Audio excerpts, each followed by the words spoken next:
It's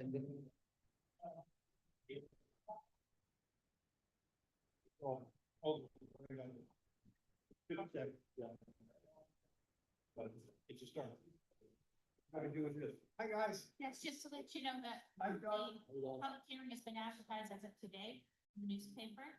That's a copy of the advertisement. Okay. And all of the details can be found by using the QR code or the URL. Okay.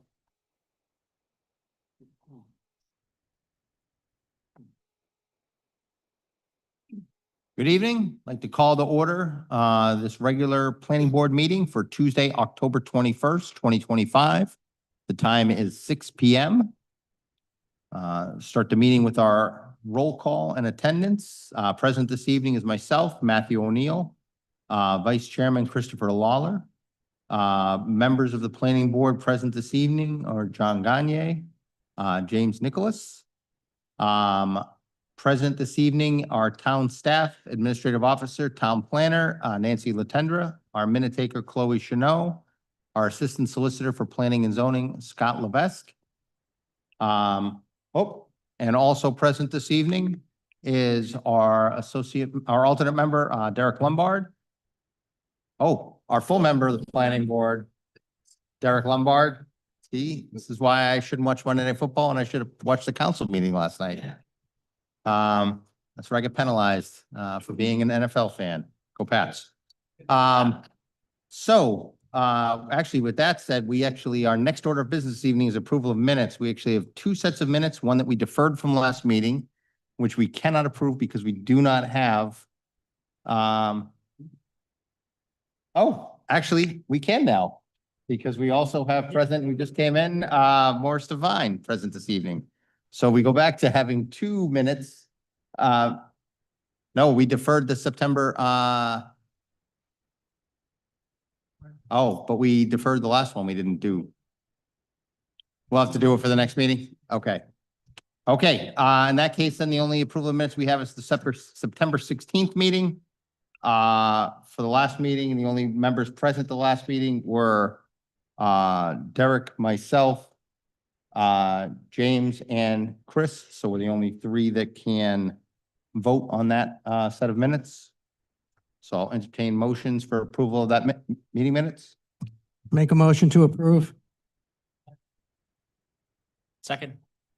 All right, we have a motion that is seconded. All those in favor? Aye. Aye. Abstain. All those opposed? None? Abstaining? 2. And just for the record, I want to add that we were just joined by Perry Kellogg. Evening, Perry. Okay, so we have approved the meeting minutes for September 16th by a vote of 4 with 2 abstaining. Changes to the agenda this evening. Do we have any recommendations for changes to the agenda from any members of the board? Madam Planner, any changes to the agenda this evening? Okay, old business this evening. First order of business this evening is election of executive officers. And for that, I'm going to turn it over to the town planner and to our solicitor. Thank you, Mr. Chairman. We'll start with taking nominations for chairman of the planning board. Do we have any nominations? Nominate Matthew O'Neill, Chair. Second. Any further nominations? Hearing none, do we have a motion? Aye. No, we need the motion. Oh, motion. Motion to appoint. Sorry, motion to appoint Matthew O'Neill as chairman of the planning board. Second. All those in favor? Aye. Any opposed? It's unanimous. You are now the chair. It's your meeting again, Mr. Chairman. Way to go, bud. Thank you very much, Mr. Solicitor. At this time, we have to hold an election for our vice chairman. First off, I'd like to thank Chris for serving in the vice chairman's position for the last year. Chris has asked to step down as vice chairman. He will be fulfilling the remainder of his term with us and stepping down at the end of Yeah, I think it's the end of June. end of June. Yeah, this will be my, Oh, you got off. Oops. There you go. this summer it'll be the end of my 8th year. Actually, my 8th year ends in December. And I've just reached a point where I've put a lot of time and effort into it. Hopefully I've made a difference, but there is a point where you just say, you know, you're running out of gasoline. And basically it's a good time to jettison and not just drag things out. But I have appreciated being on all the boards and serving with all these great people. And I will be around till the summer. Thank you, Chris.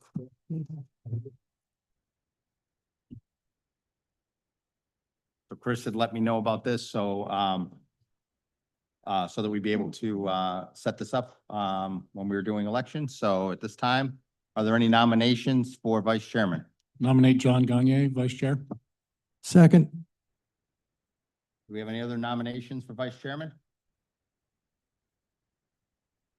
Hearing none. We have a motion. Mr. Chairman, I'd like to make a motion that as there are no other candidates, that the chairman cast one ballot for the entire panel. Oh. Can I do that? Is that? Sure. Okay. Congratulations, Mr. Gagne. You are now the vice chairman. Now we have to play musical chairs and you have to, Thank you very much, and I'm very comfortable where I'm at, Chris, so just relax. all right, but next meeting, you have to sit at the, yeah. You have to. It's, Yeah. I believe there's like there's requirements. I don't know. I was told I had to move, so. Yeah, there are things. Okay, next to our business is we have to elect a secretary. For those of you who are not aware, and I wasn't aware until I came in tonight, because again, Monday Night Football. Andy Delicio was not selected by the town council last night to continue on for another term on the planning board. So he will not be joining with us. Derek was elevated to a full member of the planning board, so congratulations to Derek. So we have to elect a new secretary for the planning board. So I'll take nominations at this time for secretary for the planning board. Do we have any- Mr. Chairman, I'd like to nominate our newest member to the board as secretary. second. or any other nominations? Do you want that? See how that worked, Derek? I mean, here's the thing. What I like to call a Mack truck. Just walk right into that. I just showed up. Fine.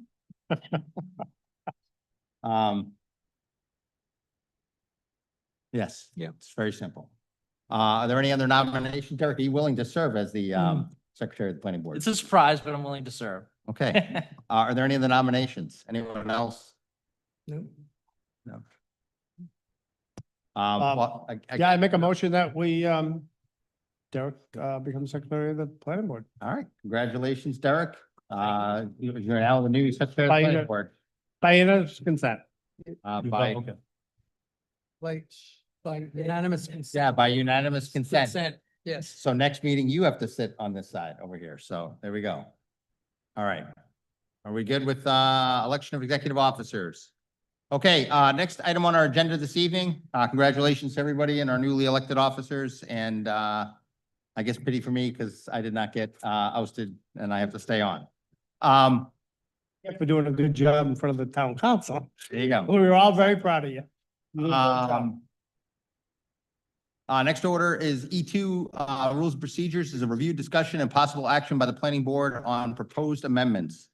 You'd all should have in front of you, or were able to view online, the Westerly Planning Board rules and procedures. There are some amendments, that we discussed, previously that were brought up as one of the, changes, being the timing of the meetings, try to keep us to a schedule and a time. There are a couple of other changes in this, and I think I'll turn it over to the town planner, if there was any other significant changes that you wanted to discuss other than the distribution of materials. I think we took out the 7 days because obviously we're not necessarily getting things 7 days in advance. We're getting them when they get published to the website. We're not getting the actual packages anymore. We're getting them when they get published to the website versus a physical package 7 days in advance. But, okay. I know. Well, can we discuss that? We can discuss it. That's why it's open for discussion right now. And I'm just here to listen today. So tell me what you want. Okay. So let's start then at the top then. So under regular meetings, we have the change on this is that it's, the meetings will now end at 10 PM or immediately upon completion of the matter under review. So that was the change that we had, that if we get to a point at 10 PM, we're going to end the meeting at whatever item we're on under review. Can I just make a suggestion, because I think that Yes. is a bit ambiguous.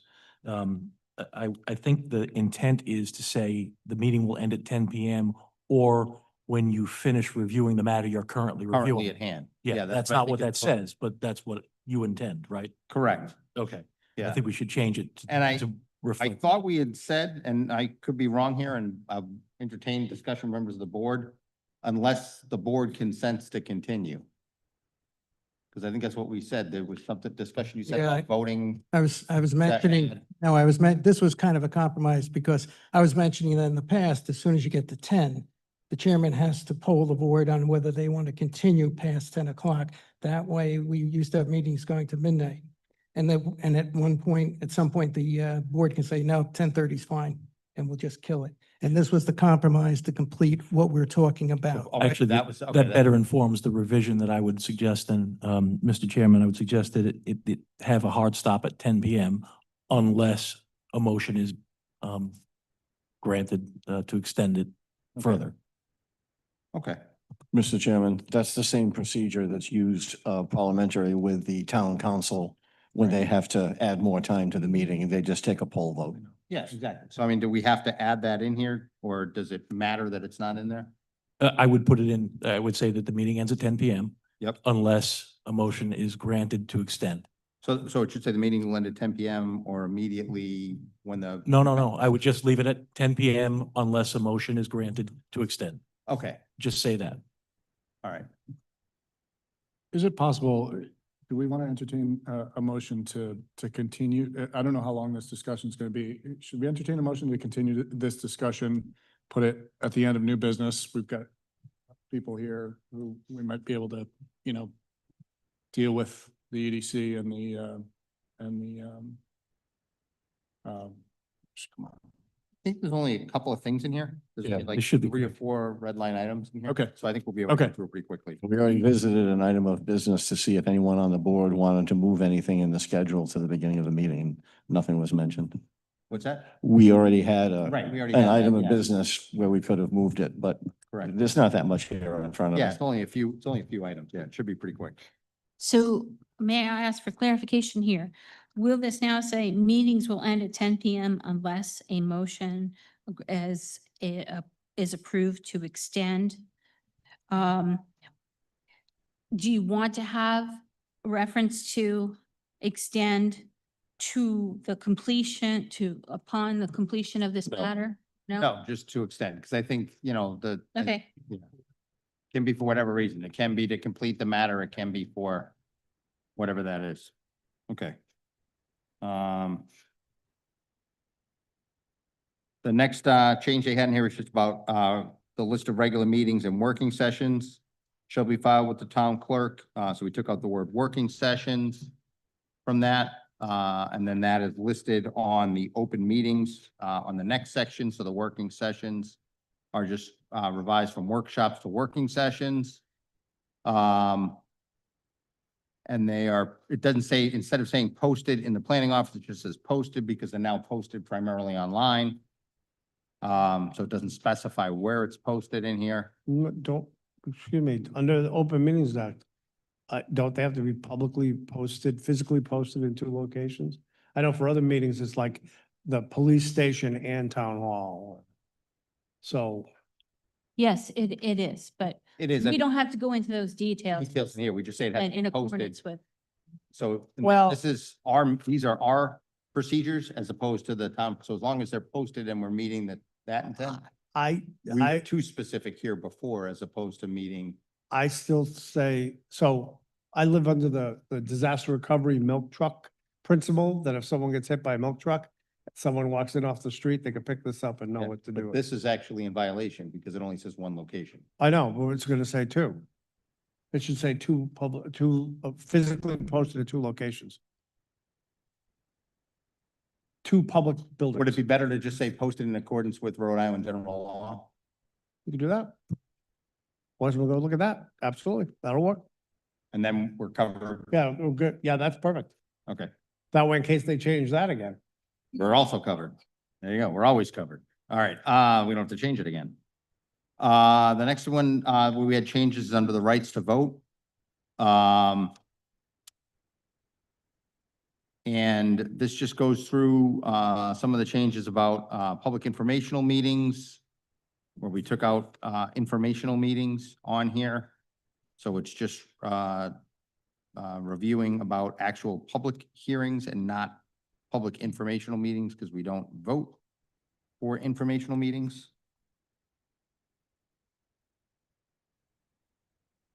And 22, I believe, is the last change, and that was about the distribution of materials. And we talked about that before, and it's where it's at least 7 days prior. And we talked about taking that out. John, I believe the reason we did it is because if we're not going to meet the deadline, we left it as prior because the goal is to meet it. But if we aren't going to meet it, all we're doing is setting up something that we're going to continuously fail at. Okay, we have members of this board that travel, that work, that, and members of this board, we just all have, some of us at various points have busy lives. I would maintain that as material becomes available from the planning office, that it be available. In other words, if we get a submission, and it's the packet's all set, ready to go, they fire off an email. These are emails, they're not packets going out Right. any longer. So, and then the 48 hours before, when they're posting, then you get the full agenda. Yeah, well, Just an email. I think that's what this says. It just says prior to the next scheduled meeting. It doesn't have a specified time is what it But says.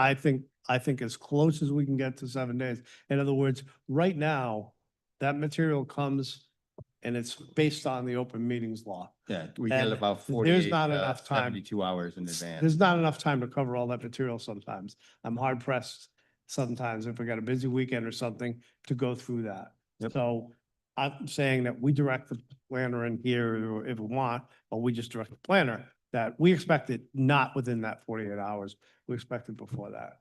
In other words, when do we, here's my question for the planner. When does the applicants have to submit their paperwork to you by to put a packet together? In general, it's 7 weeks before the date of the meeting. Okay, so 6, However, go ahead. Let's just give it. So however, once that submission date is the drop dead date for submission, and they usually wait until the last day. I have 15 to 25 days after that to certify the application is complete. Yeah, So that's another Yeah. 25 already off. And then if it's a public hearing requirement, we need to have 2 weeks to advertise it. And Okay. sometimes the advertisement doesn't go in. Okay. So that's why I support 7 days prior. However, with this new system in place, I cannot guarantee that. well, we haven't, I don't think I've ever received it 7 days ahead. Lisa and I used to get it to the board So- we used to get a 7 week- days we ahead. used to get a week in advance. We used to get a Week in week in advance. advance. That way in the Week back in in the advance, day, 7 yeah. days. Yep, we used to. So, Everything has to go just right for that to well, happen. not necessarily. You've got a pile, so you have 3 different items coming.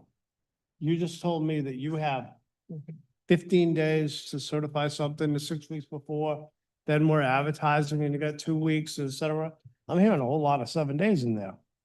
So I guess my question becomes one of, why can't I, if you've got a packet from an applicant, get that packet out to us and say, the plan is tentatively, potentially, this is at the next meeting.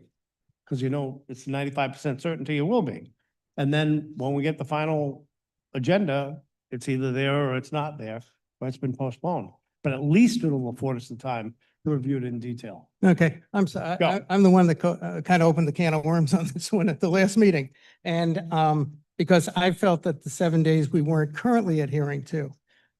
If Nancy is comfortable with 7 days. I'm all for it. What I was against was getting materials the Monday before the Tuesday or whatever, even on the Friday, because a lot of times I'm not around on Friday. So the first time I look at it is Saturday, Sunday, and depending on how many applications and how involved they are. So I kind of leave it up to your guidance on that 7 days. Okay. And I don't mind saying, I am completely dissatisfied with how late you all are receiving the stuff for a Tuesday meeting. And I'm working on improving that, but it cannot guarantee 7 days. If at all, you're getting it now 4 days, because it's coming out on Friday. Yep.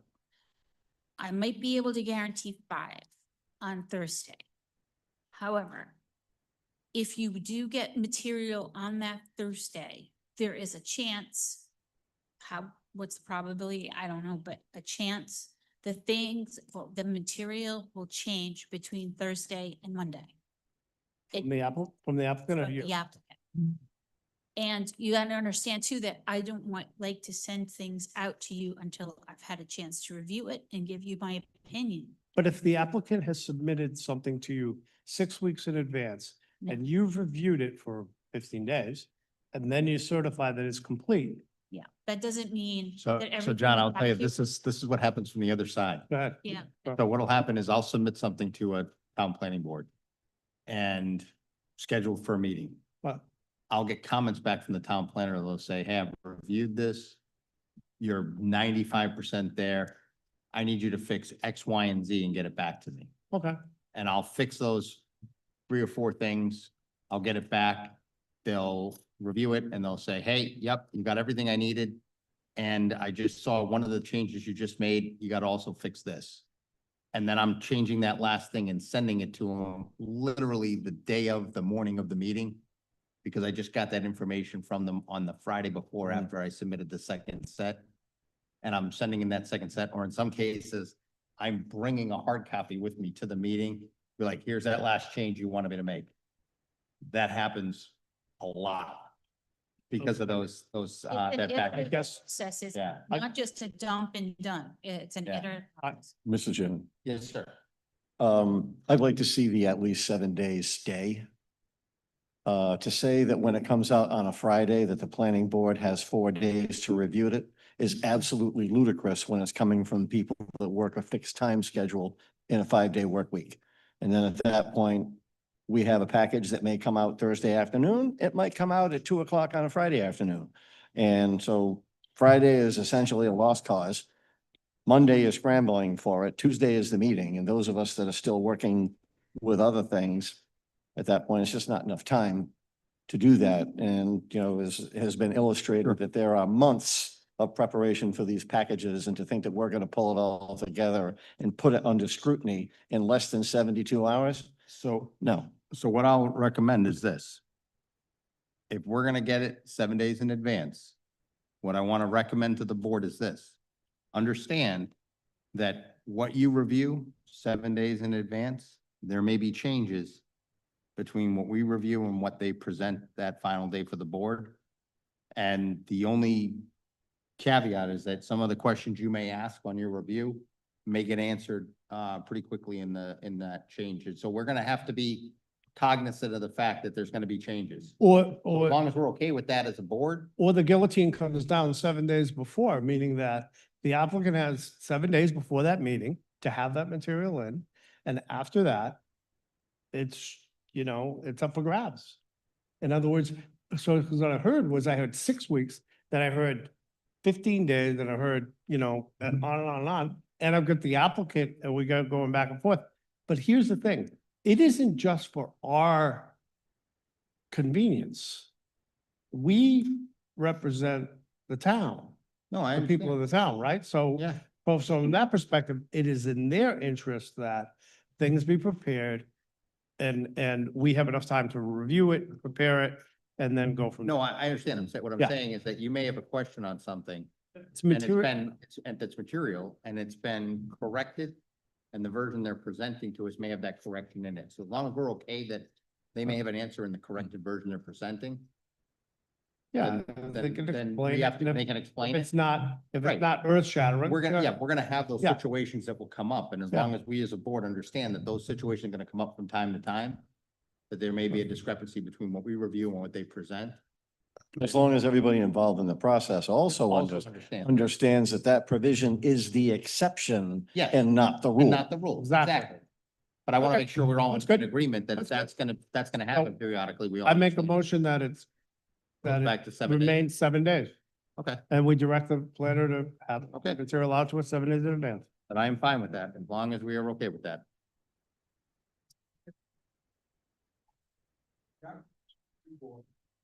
Oh, yeah, wait, you gotta come to the microphone and you have to introduce, and because we haven't opened this up to public comment yet, I'm gonna ask you to introduce yourself. Yes. So we meet the Paul, first, sorry, you have to introduce yourself for the record. oh, No Paul one knows who you Azanaro, are. Architects Review Board Chairman. So we have a serious condition where our comments and advice are not getting to you. We don't have a minute taker. And so I'm depending on, we ask for a tape just so we can communicate instantly. If we meet the first Thursday of the month and you're on Wednesday, I can't get, without really going through some of the detail, I need at least 2, 3, 4 hours sometimes on these reviews to get it right before the minutes are even produced. And at best, they're coming to you almost in a boilerplate condition now. I don't really have significant time to give you positive input from the board. And we're sitting there, it's like, what the heck? If we're sitting here reviewing all these applications and you're not getting the rightful recommendations from us, then we either have to schedule our meetings prior, then the third week of the month, or however it works out for the applicant and Nancy's review.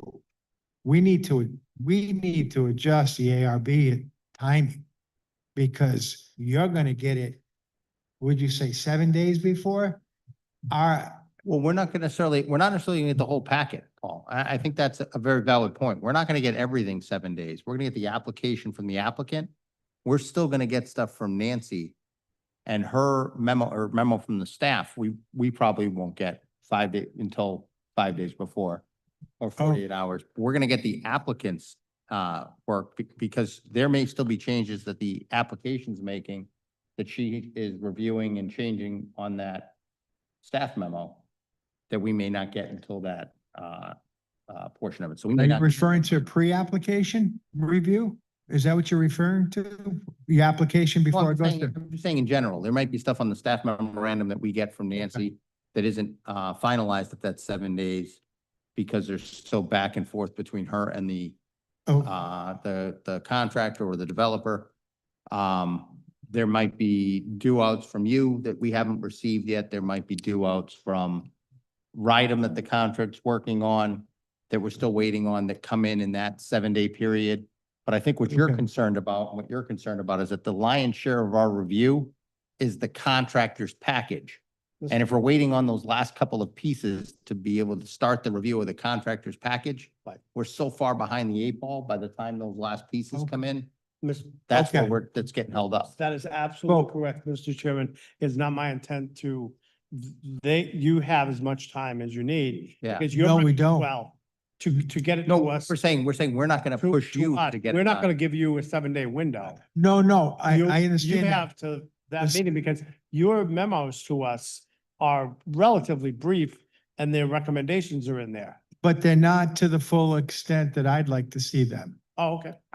Okay. And this is meeting Thursday. We don't have minutes that have been approved yet, but that's okay. I mean, as the chairman, I digest as much as I can in the meeting, take notes, so we don't have a minute taker anymore. So I asked that at least we have a recording.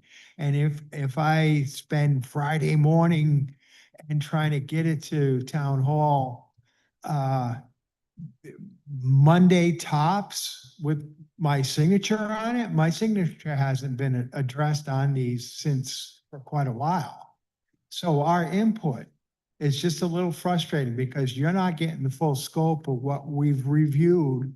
Paul, I gotta tell you, if you're frustrated by the level of detail in the letters that you write to us, because he's smirking over here right now, because I'm thinking what you send to us are pretty darn detailed. And I feel like I get a pretty good picture as to what you guys have considered and what you think when you're looking at Oh, these. no, I get it, but So I'm laughing at myself thinking, if you think that's not detailed enough, then I'm frightened to think what the length and breadth of what you want to put together is. well, So you guys are doing a great job, and I appreciate it. Mr. Chairman, But Yes. in the process review, here's a question. it's changed recently without the minute taker. And we've expressed this to Nancy because the real heart of it is basically what she writes prior to them going into our review of what we should expect. Right. We have our discussions. Those don't get portrayed onto my report as the chairman back to you. Okay. There is no longer me reviewing the final from us. I can't recollect how far back, but yes, they used to be good when we had minute takers and time to reflect it. Not 3 days before to review and then hand it right off and you have a day to review it.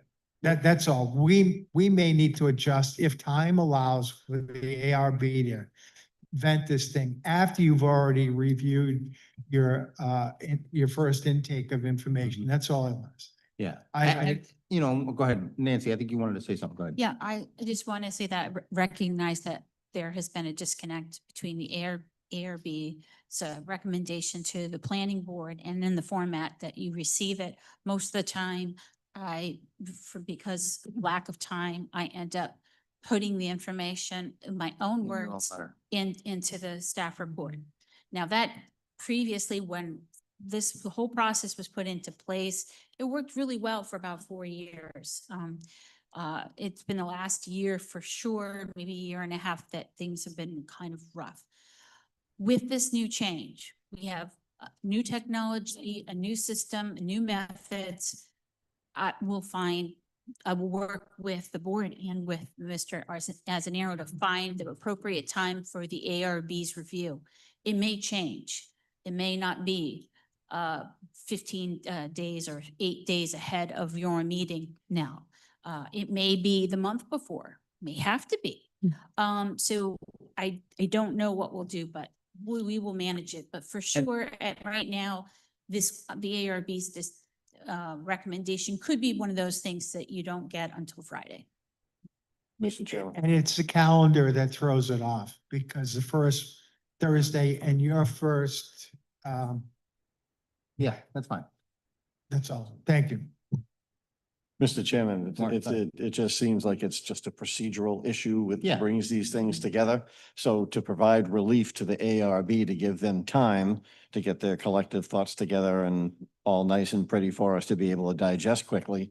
Is it something just as simple as, okay, let's put another 7 days in before things come into us? That way they have time to look at what would have been sent to us. Mhm. They have time to look at it for 7 days. We get it 7 days in advance of our meeting. And then everything is hopefully all aligned and right and tight the way that it should be when it lands here. Well, they're typically getting it even further before us. They're getting it during the same time frame that you're doing your 25-day review is typically when they're seeing it. They do typically get their agenda and all their materials on the Tuesday before the Wednesday before their Thursday meeting, like the week before. Yeah. They usually see it. So when do they receive complete product? That's not going Well, to they don't, change. well, 7 days, roughly 7 to 6 days before their meeting, they get it. Yeah. And then, then they have their meeting. yeah, And but the following I think week. that's not the question he's asking. Hang on. Oh. What he's asking is in that process that she said before about the 7 weeks. Right. So depending upon when their meeting falls in that 7 weeks, when this comes in and she's in that 25-day period where she's reviewing it for completeness, it's going to them after that 25-day period. Right. So he's seeing it then when it goes out for advertisement and the rest. That's when they're seeing it. We're not seeing it till after it's advertised, when we know it's actually coming before the board. They're seeing it when it's still in discussions with the planner, because that's the opportunity for the ARB to give them comments for them to make any modifications before it comes before us. Because a lot of times they'll give comments to the developer and say, hey, yeah, you've got this.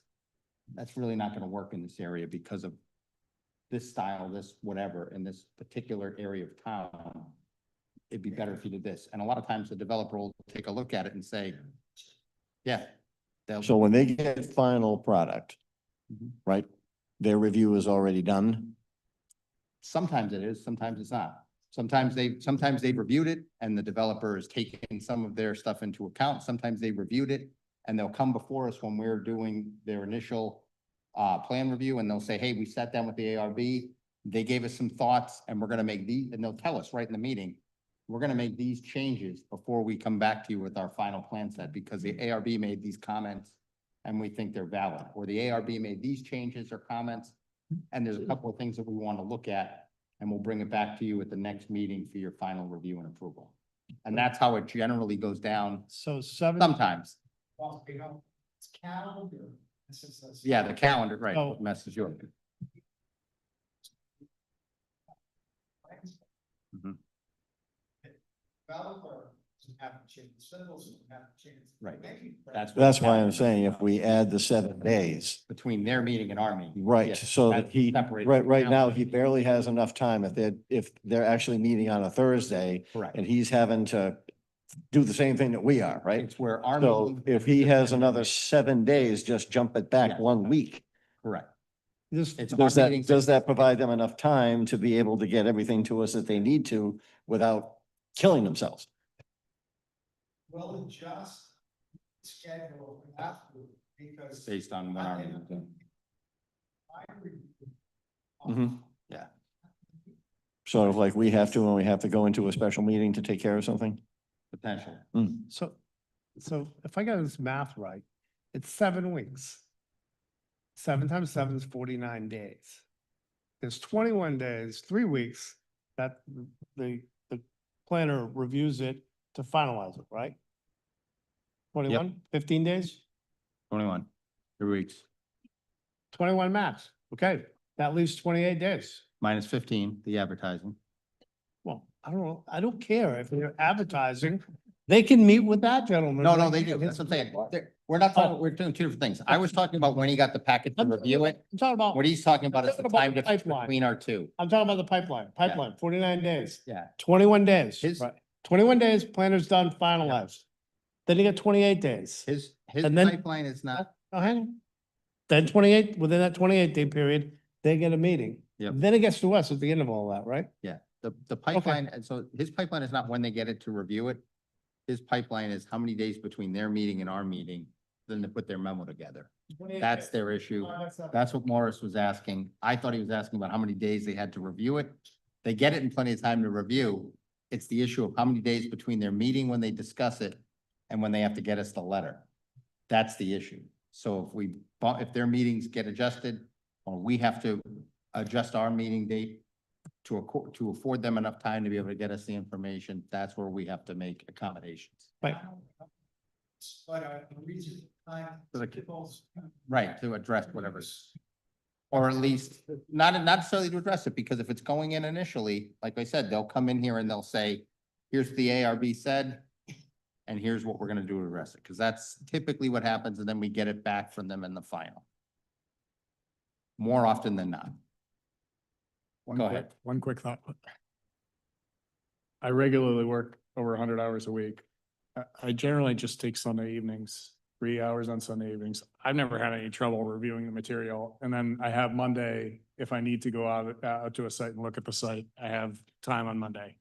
I've never had any issue with that, you know. Okay, I no, we're talking about him writing the report. No, I'm just saying, you know, big picture, 30,000 foot view here. I've never had any issue reviewing the material on a Sunday night. Well, I'm with you, but then again, I do this for a living, so for me, it's a lot easier to do, but I get it. I was gonna say, it really depends on the application we're looking at too. Yeah, I mean, some applications, you read it in 2 minutes and you go, yeah, that's good, or whatever.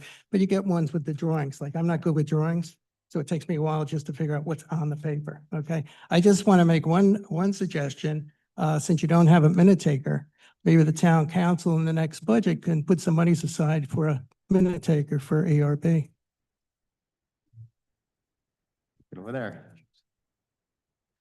All right. So I think we beat this horse to death over here. Any other questions on the planning board procedure? Nancy, you have everything you need going forward on this? I don't know who that gentleman is over there in the corner that walked in. I don't know. Do you want do you want this back? No, you're good? All right. All right. Any other questions then on rules of procedure? We will move on to our next order on the agenda. Any other discussion from members of the board? Okay, first order of new business, and this is the part where I take it back, because this one here, I did spend a lot of time reading and I still don't understand it, so that's why you gentlemen are here this evening. First order of new business this evening, F1 Economic Development Commission, drafting of a Westerly marketing plan, review, discussion, and possible action by the planning board on a draft marketing plan being developed by Westerly's Economic Development Commission. Gentlemen, I am going to turn the floor over to you, and I want to thank you for putting this together this evening, and look forward to your presentation. Well, it's not so much a presentation, but thank you. Our discussion. Yes. For the record, I'm Doug Brockway. I'm the chairman of the Economic Development Commission. This is Ken Julian. He's the secretary of the commission.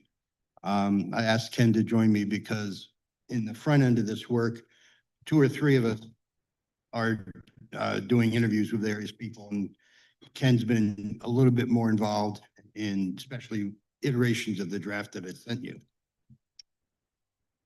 So as background, in the comprehensive plan, the EDC is a support to the, I'm sorry, I hate getting old. And the town, the development services organization in town on a subject in the comprehensive plan to have a marketing plan for the year-round economy for town of Westerly. There is no development services organization in town anymore. A town manager says, work with the assistant town manager, Melissa Davy, in her role on the plan. The EDC has been working on the plan off and on for a little bit of time, somewhat more urgently in calendar 25 than we had been. The current president of the town council demonstrates interest that we move forward. In July, conveniently while I was on vacation, in addition, the town council voted to ask that the EDC come up with a marketing message for the year-round economy for the town. And I'm not sure that they meant anything different than what was in the comprehensive plan. I've asked offline about that. I don't claim I have a hard answer, but I will say this. The marketing message for the year-round economy is a subset of a marketing plan. It serves no purpose if you don't have a plan to frame it in, and especially a plan with some opportunity for execution. So we are treating those 2 things as part and parcel of the same challenge, which is fine. Based upon the staff work that we had done as EDC before, we had done significant work on what we believe are the strengths, weaknesses, opportunities, and threats of the town of Westerly. We had a set of discussions about what would make sense in the year-round economy. If you read, especially some of the appendices of the Route 1 study that I'm sure you're familiar with, there's a fair amount of discussion in there in survey form and other forms from people around what kinds of businesses they would like to see along Route 1. And some of that information is curious and some of it is heartfelt. One thing that I think everyone on the EDC has always felt, and other people talk about all the time. I know Mr. LaPietra, who's sitting here behind me, is an advocate of the idea that the beach communities have an economy that supports itself. And we as the EDC and the rest of the aspects and organizations in and around town governance should work on the economy for the rest of the year, for the things that aren't beach tourism oriented. And that's what we're trying to do. Now, in a marketing plan, from our expectation, if it gets executed and it does its job, it's going to do two things, at least. Whoever you're trying to get the attention of, you want them to be aware that Westerly exists as an opportunity and get them interested in pursuing opportunities in Westerly. That's true whether you're talking about employers or people who want to work in Westerly for whatever jobs may exist now or may be developed. So it's awareness and interest to get people in a position to decide that they're going to come to Westerly and actually take action. For those who are into acronyms, there's a marketing acronym, AIDA. That's all that is. So one question that comes from that is, who are the audiences we're talking to? And we've had a fair amount of discussion about who the audiences might be, and it comes down to three sets in our view. One set is potential employers, people who want to expand their business or bring their business to town, and the related people who would work for those employers. A second set we think might be where most of the action really occurs is the intermediaries, by which we mean lawyers, insurance agents, commercial real estate brokers, banks. Those are the people that if you were thinking of bringing your business someplace, you want to expand your business or start something new, and you say, where are the communities that I might consider in, say, the southern tier of New England or in Rhode Island? We want the intermediaries to be aware of and interested in, believe in Westerly as a place to bring their business or as a place to go to work. So that's one thing. The audience, third audience, if I go too fast. Universities and other educational facilities like the current one, the training center and anything else like that that may be established, where people at universities get bright ideas about jobs, about businesses they might open, and people who are looking for jobs network with each other and find out, well, there are employment opportunities in this place, in that place, and the other place. And so those would be the three target markets. People who actually have businesses, people who are the intermediaries towards those businesses, and people who are the generators of a certain amount of ideas and certainly the generators of qualified staff to work in those businesses. Those would be the audiences. What we haven't, and those three sets, I think they're not in concrete from the EDC's point of view, but we've discussed them at length, and we're pretty set there. What we don't have yet, and one of the things that we're working on, is we're interviewing people around town as to, given that that's where we're going, what ideas do you have for what a marketing plan for the year-round economy for Westerly? What should be in it? What would you like it to say? Who should it target? Why is that what we want? And those interviews are somewhat incomplete. Got two more scheduled today, and that can happen next week, and that's all sorts of great. One of the things I would like to hear from this group is your sense of those things. Are the target audiences reasonable? Is the idea of awareness and interest reasonable? What kind of things would you like to see in the marketing plan for the year-round economy? I'm very interested in your sense of all that, because you deal with what amount to business propositions on a regular basis. So let me start there. Yep. Thank you, guys. Appreciate the presentation and all the work you guys do. My first question and thought regarding the intermediary businesses, banks, lawyers, you mentioned insurance. Yeah. And just kind of overall, have you guys looked at what markets might already be saturated here? those three, you know, right, I'm not sure how many banks there are here or lawyers or, but. We're not targeting them to come to Westerly. We're targeting them with a marketing message. When someone comes to you about where should I locate, they will recommend Westerly or will recommend that Understood. Westerly is in the mix. Understood. Thank you. Just briefly, as I understand it, and Ken might inform me better, but healthcare and related to healthcare industry is, by most counts, the most dominant industry in Westerly today, which demographically has some association to the aging community, I would guess, but also the footprint of the hospital. Quickly growing and very strong, and we think important, is the arts and entertainment communities, which are fairly rich. They're varied. Outside of places like the Annex, which you know very well, they tend to be year-round capable. And so they're very strong in our eyes. That one not only provides employment, and healthcare not only provides employment, but if you were trying to say, suppose you're an engineering supplier to Electric Boat, you wanted to know where you could put a mid-sized office.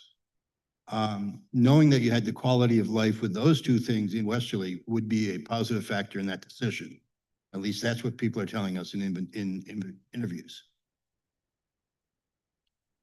Along those lines, you know, one of the things that I was curious about when you're looking at this, you know, we've seen in recent years, I look at, you know, Cottrell, that facility being moved out and EB moving some of their vendors into that facility. I don't know, was that 4 years ago? I'm not up to speed on that, no. Just across the way, across the river. Right, yeah, I know. I'd rather they make beer.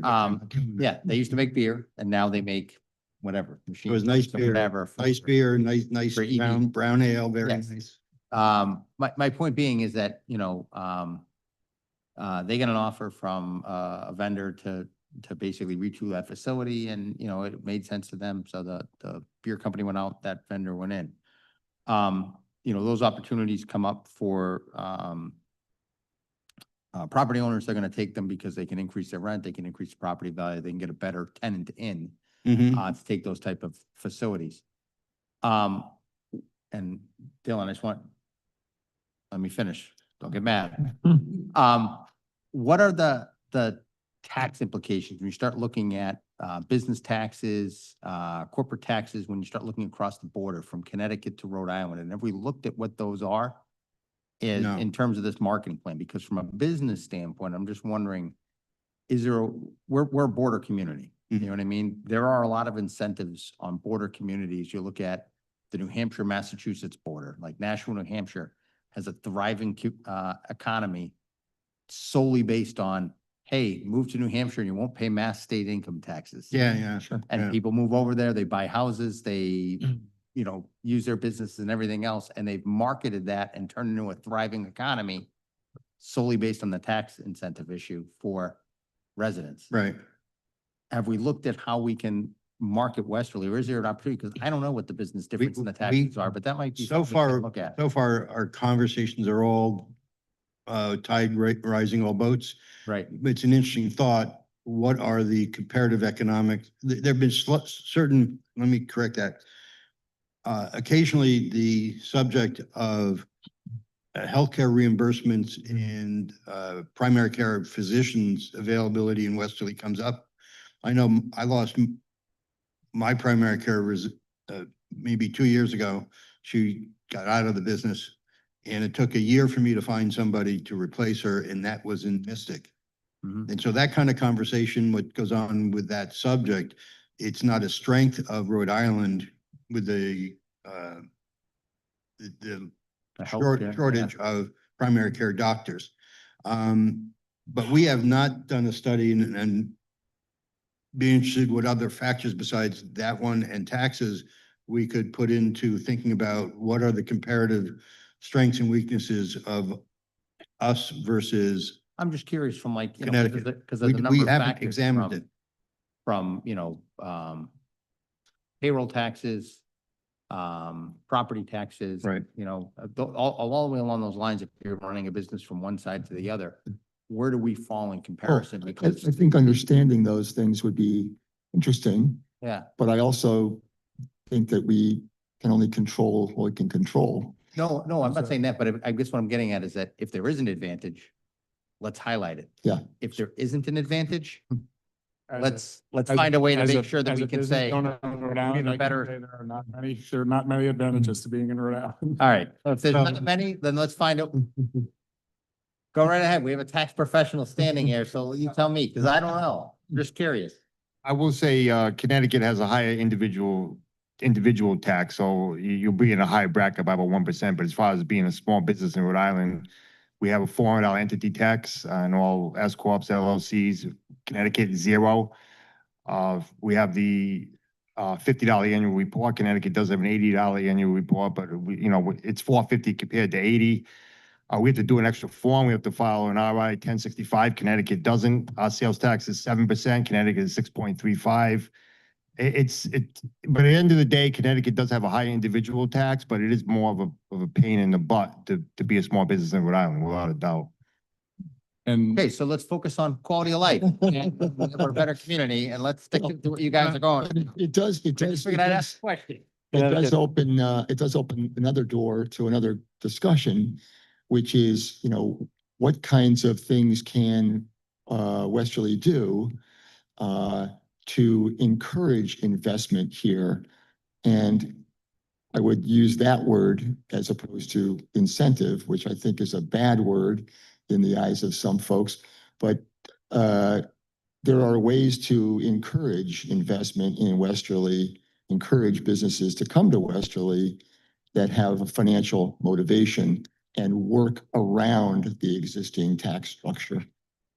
So we have done a search that we haven't exercised deeply about, well, we're about what makes someone, how does someone decide where to put a business?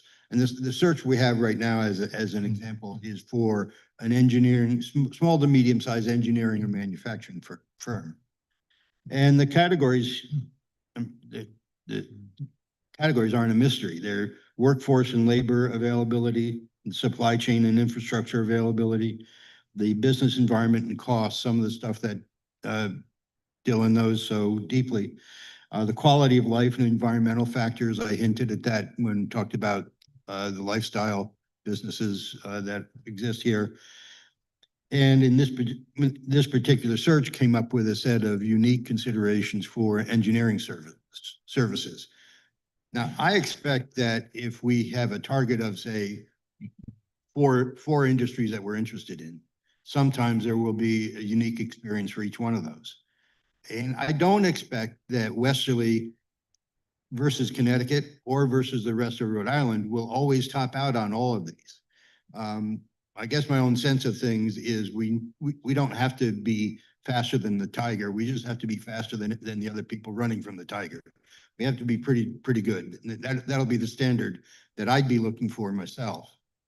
An interesting idea came up in conversation last week that is not yet into any of our draft thoughts, is in terms of targeting, is to look at the larger industries around here or businesses around here and or the existing manufacturing companies in town. What kind of supply chain do they have? What do they need? And what, therefore, would it be attractive to them to have part of that supply chain here? And so that's a set of analysis that'll generate a specific kind of possible target market. And you can imagine that if you had, say, a web-based awareness campaign, with sending out messages and putting things in the various places you can, how you say things make a difference. Someone in your line of work will understand a keyword that someone in James's won't, and vice versa. So if you choose your target market and you're going to use electronic-based awareness campaigns, you need to have selected your target market fairly well, or have a very rich marketing message that applies to a lot of people.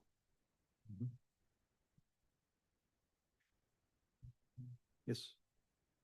Yeah, go ahead. So, did you compare Westerly's tax rate to any of the other communities in Rhode Island? How do we rank? No, I don't think we did. Okay. Not yet. Well, We're Wesley's at tax, Wesley's real estate tax rate, Property tax rates? we're at 9.81. which That's is our very rate low. per thousand Mm. for both commercial and residential real estate. Right. It is one of the lowest in the state of Rhode Island. It's well below the mean. On a percentage basis, yes. Hmm? On a percentage basis. Not on a percentage basis, on an actual basis. Is Not that- on a percentage basis. is that- The is state- that the broken down state to- medium, the state medium is $15. Okay? If you go up into the really economically depressed areas, West Warwick, I relative to us, okay? And I know all these places. I used to live in Central Falls, 1881 in the city, town of Central Falls. In Providence, it's $24. As compared to Stonington, we're 96% of their tax rate. So we are less than half what they pay over in Connecticut. That's dollars per thousand of Yeah, appraised value. they rate per 7. That's what I meant by percentage, because if, Yeah. Property tax. if The you're, property tax. if your property, And, Which is. but, and I understand, and you've got to factor in all the taxes, but what I'm trying to understand is the one thing, if I have low taxes and I make no distinction between my, I've got to put a factory somewhere, right?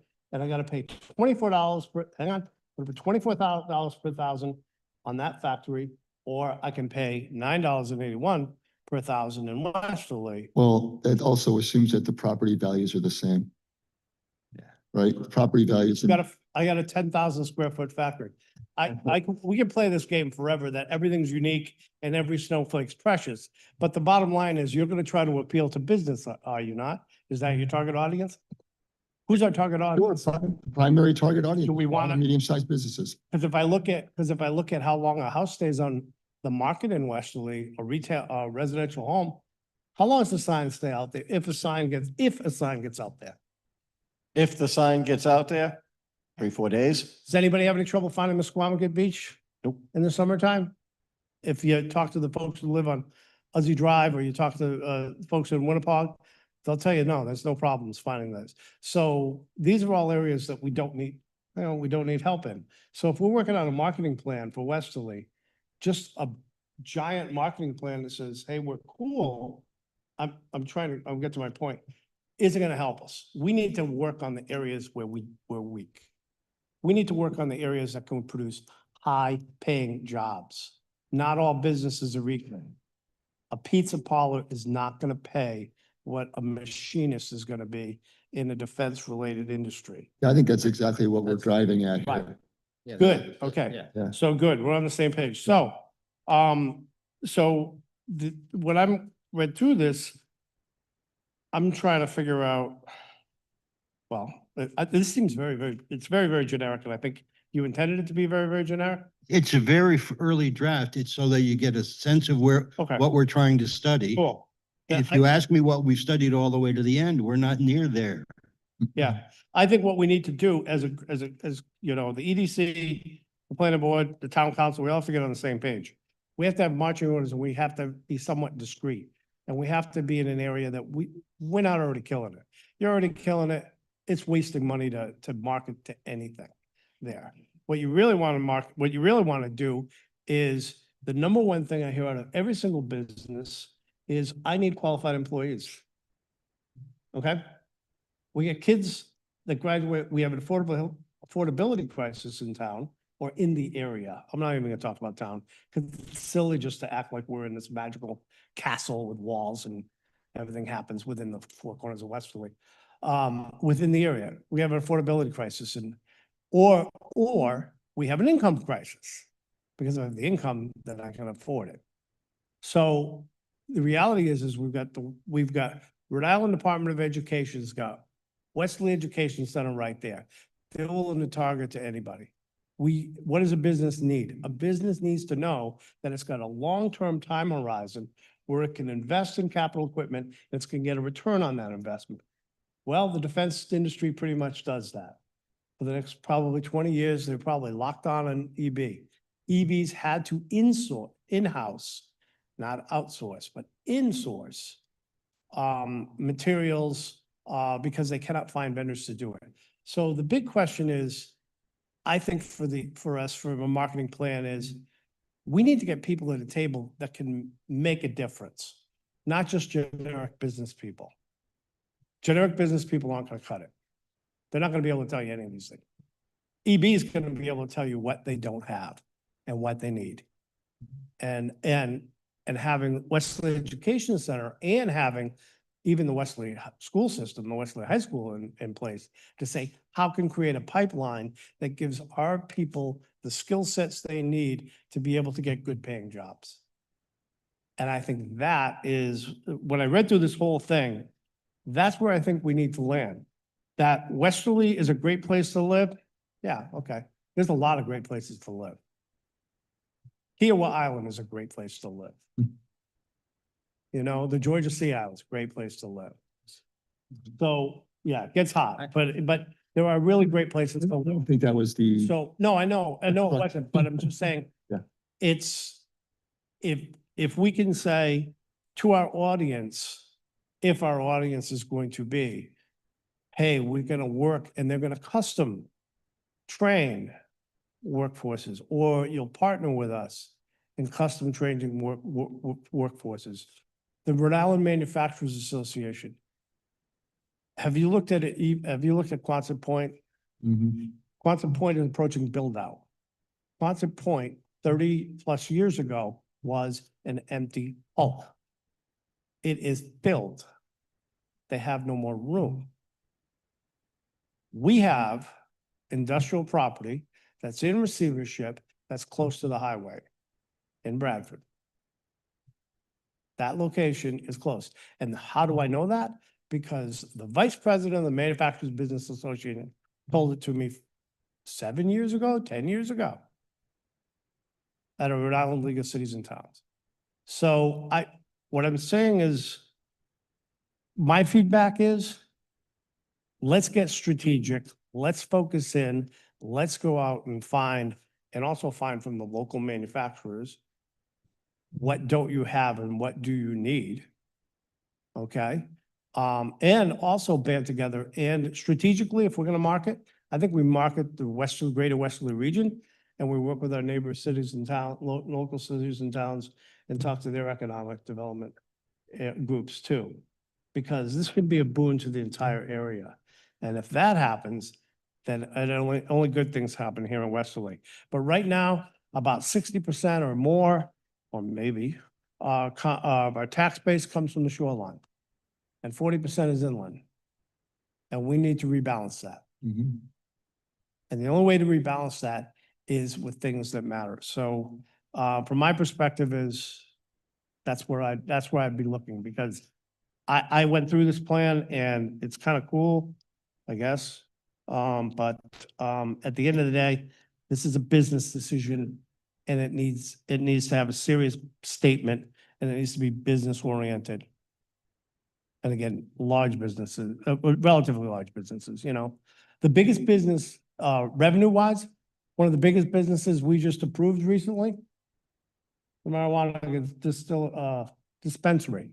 That'll be to the tune of about, if projected revenue, $12 million a year in revenue, $360,000 in tax money in the town of Westerly. Mhm. Now, who would have thought that? So, but that's where I'm coming down with this. We're not getting their suppliers in town. Just wanted to throw that out there. I just want to make sure before you guys go down that road. Those licenses are already out. So just to build on what he said, I think I got a lot of what, John was saying, and I thought you captured that at the beginning when you kind of put those key industry summaries together, that EB is the target in a lot of this, is that. We're all on Yeah, you the same cast- wavelength Yeah, I here. think we're all there. So I mean, I think what he's saying and what you guys have in here, I think is a lot of, it dovetails together with what you guys already had in here. So I think that's good. I think you just ask them to focus it toward that element of it. And then what you said a minute ago on And I they think make, we need, I think we need to focus it. I think that's my input. That's. No, but see, our input, but I think it's real important that we go back and do a quality checkpoint with the town council and say, if the town council gave you a generic, give us a marketing plan, right? year-round economy. Yeah. Oh, yeah, you're on Yeah, economy. So Okay. they don't want us, This they is not don't want supposed us to to be pay supposed to be- attention to what the beaches are doing. Yeah. And neither do we. Irrespective of the beaches, because to your Yeah. point that we're at 60-40, Yeah, we're throwing the 60 out the window and saying that takes care of itself. We're Build gonna the focus on 40. 40. right. So you're right in that respect, that this is only for the 40, 60's all on its own. So you guys are running along. What's that? Yeah, your 60's all on its own. Do whatever you're doing. 60's fine. I mean, I agree. The Yeah. reality is, and John made some great points. The best of which is, I think if we could wave a magic wand and do one thing to really, really help this town, it would be to be able to develop BDA. Unfortunately, it's a super fun site, right? Like there's not a lot that can be, is there? Well, no, it can be cleaned up, and having industry there is safer than having people living there. And Well, to me, I mean, it doesn't take an economist to understand that that's the area in town that has the biggest possibility for growth. Yes. It's where there is real estate that is relatively affordable. It's where we could build what we all, I think, can agree is necessary here is a good, middle class taxpayer base. That would be great. How do we get there?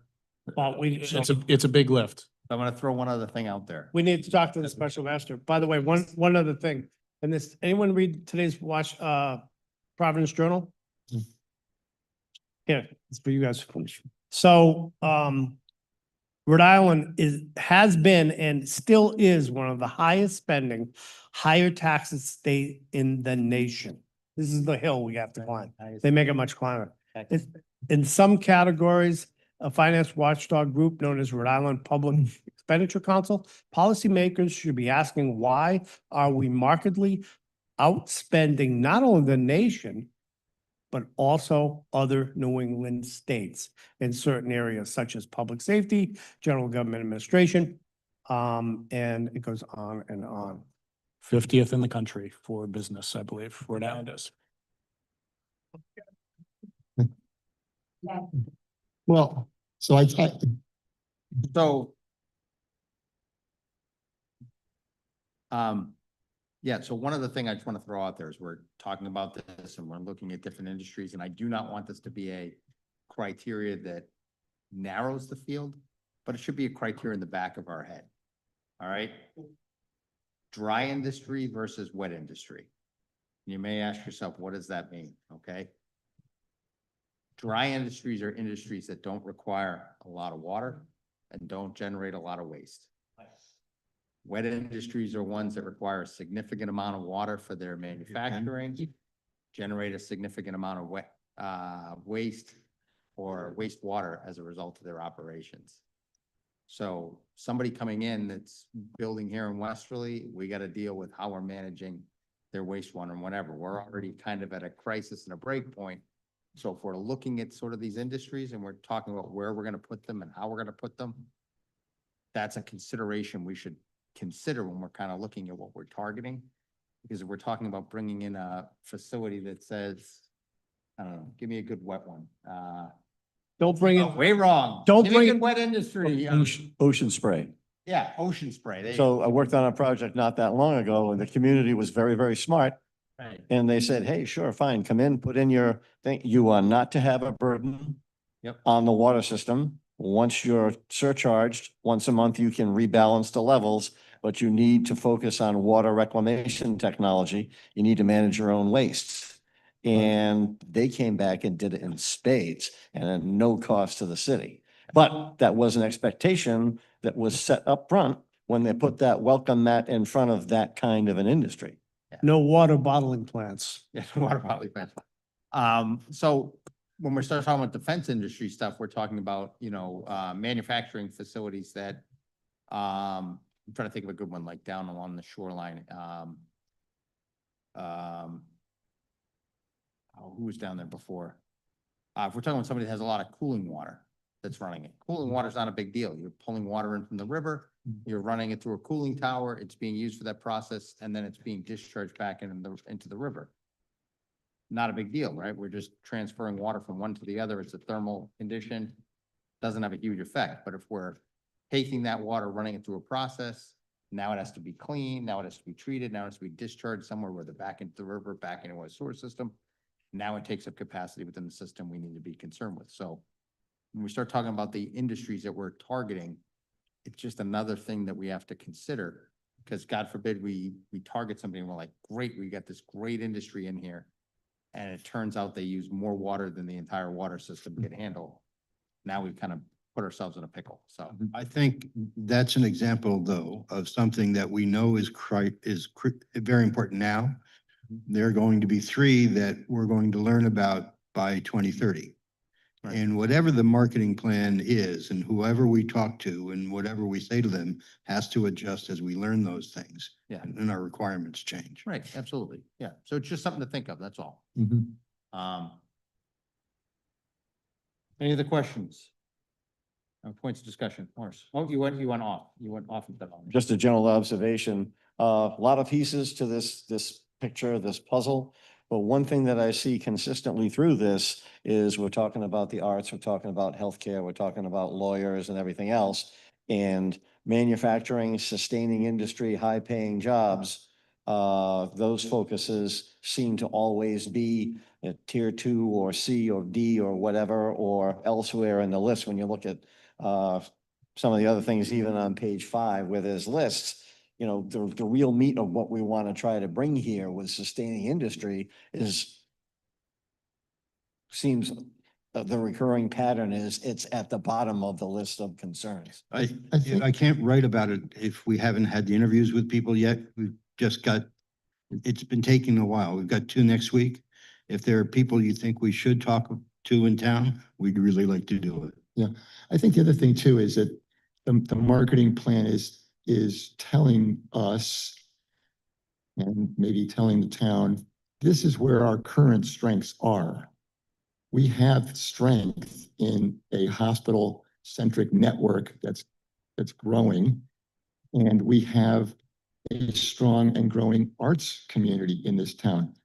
Those are assets that we believe can be used to attract the kinds of businesses that we want. They don't have to be in those areas. They can be manufacturers, but we believe that those are the things that prospective businesses looking at Westerly are going to see as reasons to come here. There's been a lot of discussion about things that are not good reasons to come, like our tax situation and other things. Not talking about that. Right. Those are the assets that we've identified that we think we should try to exploit in this marketing plan to get even the kind of businesses that you're suggesting. Does that help? Well, the other shoe to fall, or I guess the question needs to be answered is, we have a new museum, we've changed the railroad depot over to something. I want to come in and I want to make something hard and tangible to sell to the defense industry. Do you think I'm really interested in that? Well, you know, you might be. It depends upon the people who are the decision makers in that business, right? Those people might see the value of having those things in a community. They might see the value of having a hospital system that other towns don't have. But If I was an employee looking for a Right. place to settle and I had a marketable skill in manufacturing, those are the things that I would be interested in that Right. focus. And But West- as and a Wesley- of a Wesley's not- manufacturing concern, Yes. they're like parallel tracks that really kind of don't. Morris, I'm gonna put it in something that'll be right up your alley. It's the one reason why as a manufacturer, you'd want to be in a hospital-centric community. Level 1 trauma center nearby. But Morris, we agree. Until they. remove it and pull it over to New London. But you know what I mean? The That's one thing town of most Westerly, about your hat. since does not have a marketing plan, isn't saying to those people, we're here and we're interested in you. And that's what the marketing plan has to do. The question will become, what kind of manufacturing, what kind of engineering seems most the kind of thing we want to do? One suggestion is dry versus wet. There are probably 3 other attributes. But without a marketing plan, why would anybody who's looking for a manufacturing job know about Westerly? The only thing that people know casually is what John mentioned. They know where the beach is. So that's why we need this. So let me put this in quick perspective for you. So I do a lot of work in Long Island. I live here in Rhode Island. Mhm. And you might ask, why do I do a lot of work in Rhode Island as an environmental engineer? Not just because that's where the money is. Do you know how many schools there are that do environmental engineering in Long Island? 0. So do you know why there's no environmental engineering firms in Long Island? Because there are no educational facilities that pump out kids out of college that go into environmental engineering. So as a result, there are no young people going into that industry in Long Island. So there is nobody to do that work for that entire stretch, for that entire community. Nobody feeds into it. So the only people out there are professionals who started their careers in New York, got enough money, bought it in Long Island, and the people that do the grunt work aren't there. Right. So who does the grunt work? People like me from Rhode Island, Connecticut, New Jersey, whoever, who drive to Long Island and do work on all these sites because there's nobody there locally to do it. Having the educational facilities here, targeting the attorneys that are the ones that advise people, hey, this is great community in Westerly, you can probably get these locations here, or the accountant that says, you know what? I know the taxes aren't great here, but the property value and you might be able to get a break on your property taxes through this. And I can finagle some way for you to get this through this credit from this program in the state. Those are the guys who help business owners make the decision to move to a community. That's the target he's talking about when he's talking about getting those guys that have the ear of the manufacturers. The educational facilities create the talent that allows those companies to actually be able to hire people in the local community to do it. They kind of come hand in hand. Unfortunately, it's a chicken and egg situation. You don't really get the company starting up without the people. You don't get the people without the company starting up, and it becomes this, how do you attract one to get the other? Sometimes, yeah. Well, Yeah. you know, it's like when you were in 6th grade at the first dance, and if you didn't walk across the gym and say, hey, would you like to dance? You have no idea if he or she wants to dance with you. We don't have 6th grade dances. The Right. boring one. So what Westerly has to do is express its interest to the outside world, and as you've all mentioned, on a targeted basis, and say, we're interested in exactly these things. And that'll start the conversation. One thing we shouldn't expect from a marketing plan at this level is closed deals. Yeah. It's going to start conversations, and smart people will go from there. Right. I think that's what it is. You're getting people to have Westerly's name in the back of their head, Yes. even if it doesn't come to fruition for a year or 2 years or whatever. Somebody's going to say, oh, you know what? I was talking with somebody about this, or I saw this about this. It puts the name in the back of the head so that it comes up in conversations That's right. later on. That's Westerly's interested in cold fusion AI technologies. right. And if Okay. our most famous resident gets married here later this year, maybe it puts Westerly on the map again, and we get, more people talking about Westerly and wanting to move their businesses here. Who knows? It could Yeah. happen. First, I am already married.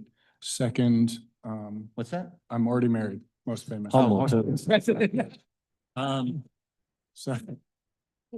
second, I think one thing that bears mentioning, and it's good for us to talk about it and be reminded of it on this board, and it's something that we can really, and we are working on to affect change here, is with our Route 1 corridor and our proposed amendments, that we set a set of rules and businesses have a very clear expectation on what it's going to cost and what what the timeline is going to be, and what our rules are here regarding planning and zoning, and what a prospective new business owner can expect to have to go through to get their business off the ground, to get their, to get money coming in the door. And I think I always really try to keep that in mind when I am making decisions here. Has this applicant checked all the boxes? Have they done what we have asked them to do, what they expected to do? Or are we asking them to do more and more and more? And if we have that reputation where we you know, just because we don't like a certain industry or we don't personally think it's good or whatever the reason is, that can be really detrimental if we get that reputation that we are, you know, not friendly to new businesses coming in. It's something that's important to keep in mind here. I think it's an excellent point, and it is in our marketing plan. If you noticed in the executive summary, we talk about the fact that the public policy of the town has to be in the same boat, rowing the same oars in the same direction as the economic policies that we'd like to see put in place. So I think you're absolutely right. There is a sense from people on the business side of things, in the investment side, that the town makes things too difficult. That each time I want to do something, well, that's a variance. And I can't tell you, I have no objective way of saying whether or not A, that's true, or B, that's better or worse than Connecticut or East Greenwich or wherever. But it is a sense when you talk to people in town. You seem to have it, and the people we've interviewed so far share that point of view. Now, how much of that is state and federal requirements that the town has to execute? How much of that is our brilliance? I don't know. I don't know. I mean, I can honestly say all the time I've been up here sitting on the board, we've had a lot of applications that have come before us that have had variances associated with them. I can think of one variance in all that time that we denied, Mhm. and it was a height variance, and we just asked them to bring it down, and they did. I can't think of another. Right, I think the issue is, why Variance- do I have to go to a Yeah. variance at all? Correct. Right. You know, when someone comes before us with a variance request, that's a different, you know, it's kind of a different story. It's like, okay, I'm talking more about these are the rules that we've set, right? And these are the rules that everybody plays by. These are the rules that the town council has agreed to put into our ordinances. Right. And these are the rules that we've set. A variance is, they're asking us to bend the rules. That's kind of a different thing. But if somebody's playing by the rules that that the town has voted on, go back to the marijuana dispensary, the town voted on it, you know, and the town council said, this is the zone. And so I think it's critically important that we, you know, again, a variance is, Oh, yeah. that's a different story. No, They're asking to not play by the rules, and that's where we have to use a little nuance and a little, you know, Absolutely. discretion. Yeah. I agree. Getting back to the economic impact and things and what's happening, and we talk about EB, we throw the number out there. So I just went and did a quick search, right? So in 2019, EB, the economic impact of EB, the defense cluster, they call it, Rhode Island's defense cluster, which should be EB and the suppliers, is $4 billion. I'm But- sorry, what was that number? $4 billion. 4 billion, thank you. So the defense cluster now, today in 2025, $7.6 billion in annual economic activity.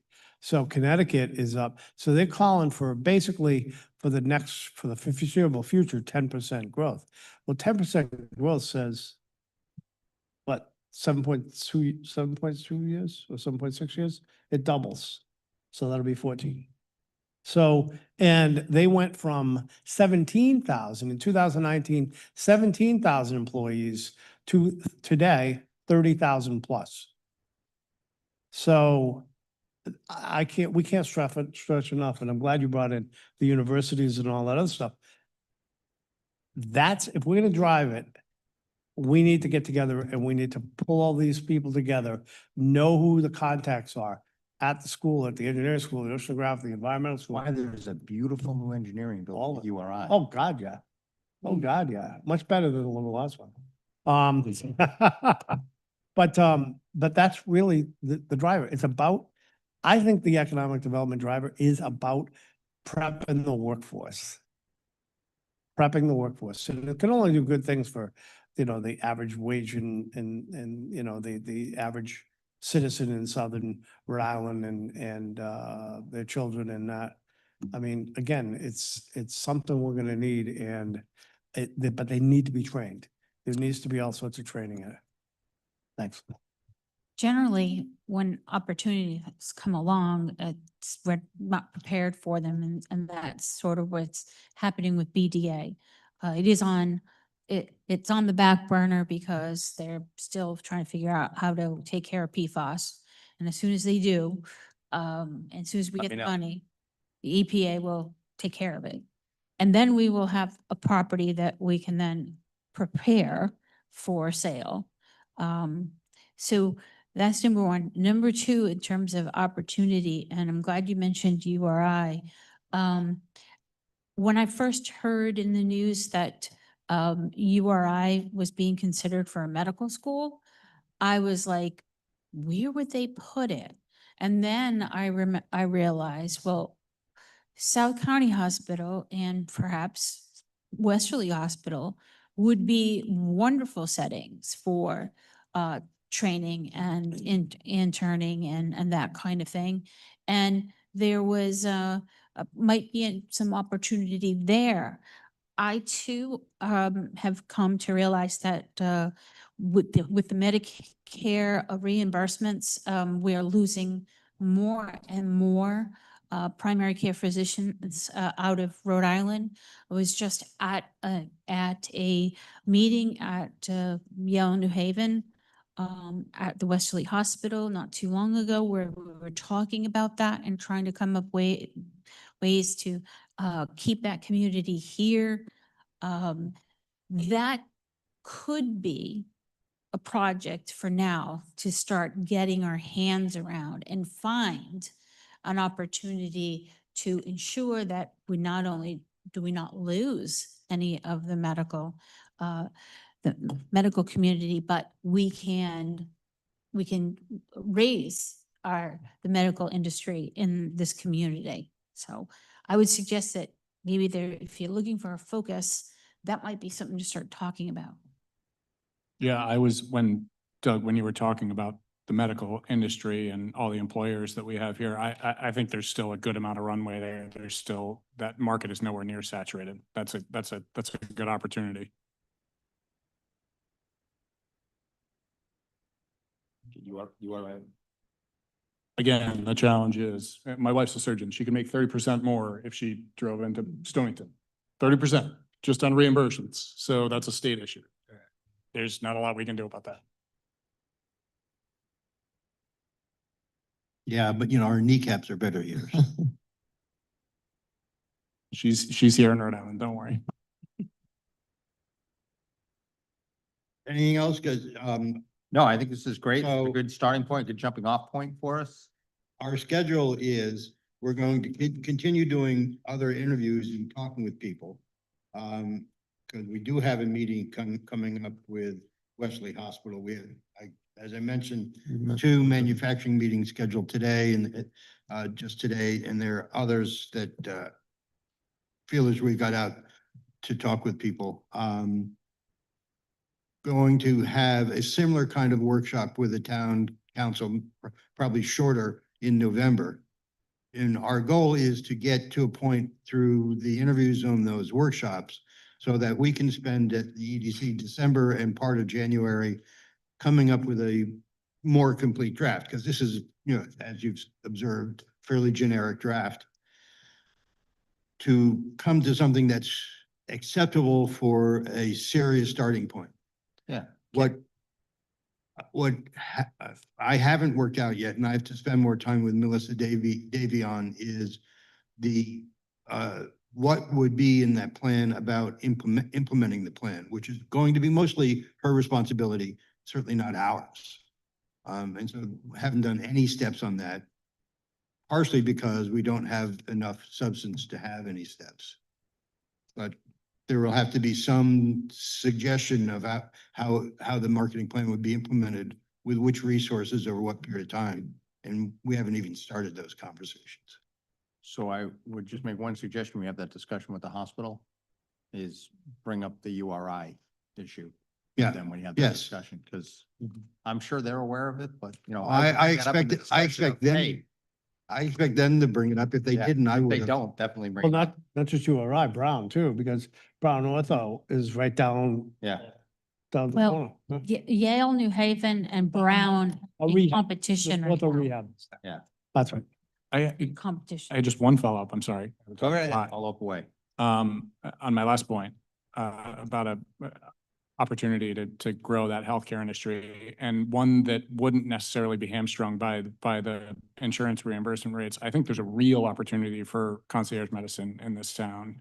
I have to go to Boston to get concierge medicine right now, and there was like a year wait list.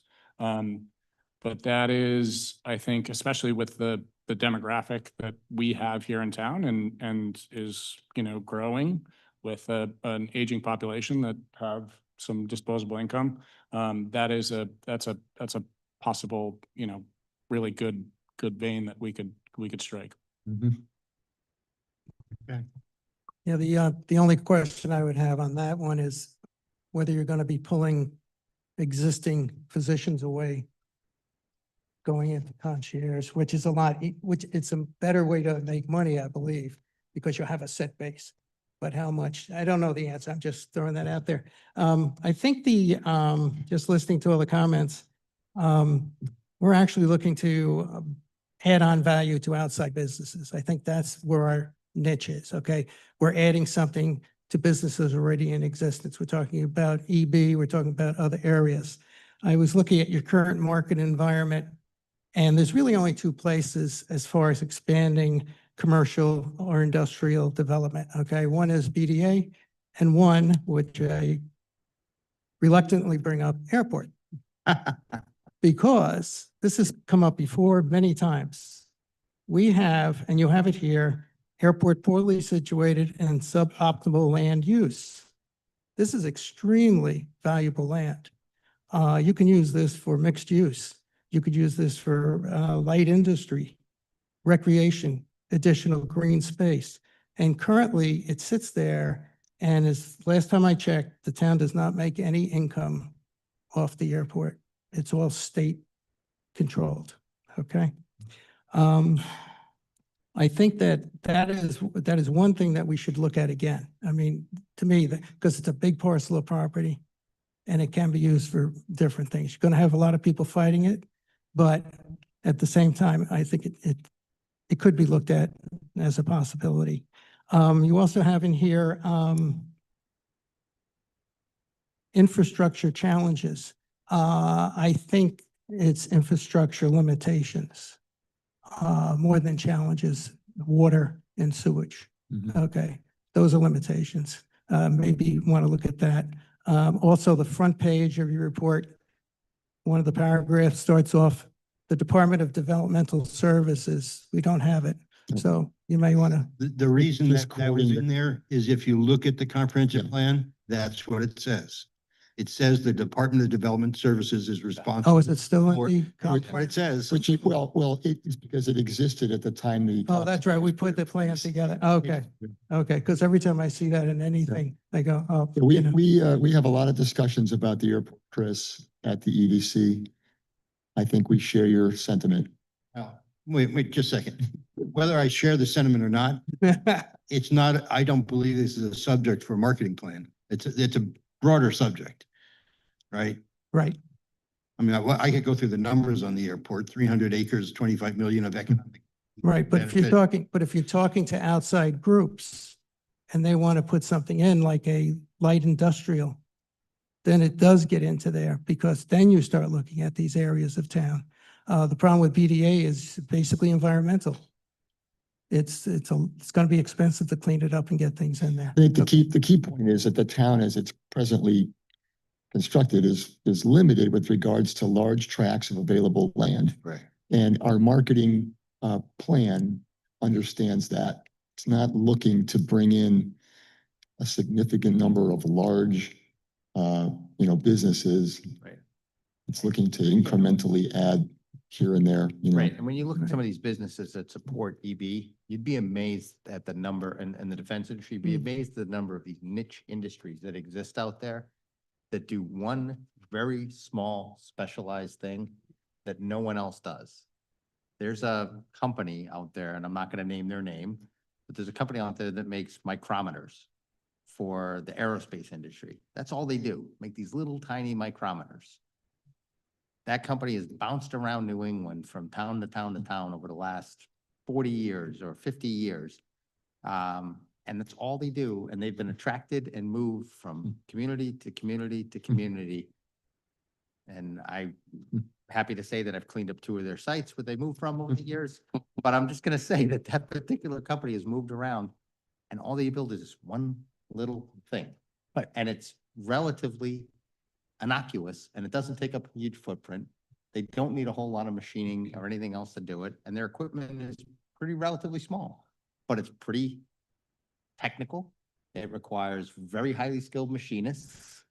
And they just move from place to place to place based on, Dylan's gonna get mad, whoever's cutting them the best deal of the week for where they're gonna go. Now, we're not gonna track that company here to Westerly, but what I'm getting at is that there's a lot of companies out there like that that do very niche, small things for the defense industry that are really, really good at it. And, you know, they exist. There's one in Pucci Office Park that does connectors, waterproof connectors that are here in town. And if you saw the size of the building, you would not think it's a big industry, but they've got 25 workers, they're getting good pay, they're, you know, they're there. You know, when we look at the, you said you were gonna talk to some people, so I think one of the things that would aid is with too many, I believe that there's been a lot of silos and the silos don't talk to each other. I mean, this is good here that we're able to feed back and forth, but, That's one of the reasons I'm here. yeah, but we need to do more of it, but we also need to do more of it without having to sit necessarily in a meeting to do it. So if we're all working off the same sheet of music, whether it's us, the town council, or whatever, but whoever those people you're talking to, I know like the Rhode Island Manufacturers Association up there in Douglas Pike up in Smithfield, I used to drive by that place all the time. I'd get car, go talk, call, set up an appointment, go talk to them.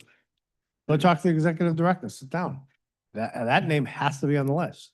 You or I, you know, these have to be on the list. So in other words, if we're all working off the same list and we know, hey, Yeah, this is what, because if you miss something or I miss something, you're able to say, hey, John, remember about this one? Now you guys are gonna be going out and doing the footwork a lot on this, you know, to at least get the things set up, initial conversations and vision, but it's a lot about collaboration and coordination and communication. That ultimately is what it is. And all those silos, not just here within the town, but also in the state and all these different associations. That's what, in my vision, So, that's what the EDC does. so the Rhode Island Manufacturing Association, I've just learned, should be added to our list of intermediary types. Exactly. And if the marketing effort exists, whether we're contracting with someone to do it, or there are people in-house who do it, who keep the various intermediaries that deal with the kind of, in this case, manufacturing we're interested in, that Westerly is actively interested. If they know that in Smithfield and they know that in the boardrooms and they know that where they write insurance coverage and they know that for the commercial brokers, that's when conversations start happening because everybody knows about Westerly being interested. But in order to craft your message, we need to establish first the needs assessment. You have to be more targeted than we are tonight. Well, no, yes. we have to, Yeah. no, it's, Sure. we have to determine the needs assessment. We have to determine deliverables that would be attractive to a business and then craft the message off of that. Yes. It's not that, it's much more specialized in that they know it. And the same with the URI, okay, what is the product that they're producing? We So understand. We understand. We need, yes, we need to do the needs assessment from the people that are in it. And again, the Chamber of Commerce does a great job in our town or in our area, I guess, because they're not an Yeah. area thing. But they're not the holder of this sort of information. It's the more specialized folks. It's the folks at EB. And I would even reach out to EB and say, I mean, I would imagine you'd be able to get there or find out the suppliers in town, the manufacturers, the chamber might be able to tell you who an EV supplier here in town or in the area and find out from them, what does it take to be a EV supplier? Yeah, You I know. don't think, there's a, you know, there's a marketing framework and then there's the implementation of a marketing plan. Well, first of all, but my point is, if you don't know what the needs are, if you don't do the needs assessment and you don't know what that customer, that audience is looking for, and the needs assessment bills the what's desirable to that audience. Otherwise, But nobody in this town is going to know in detail the needs assessment in February I twenty expect- twenty-six.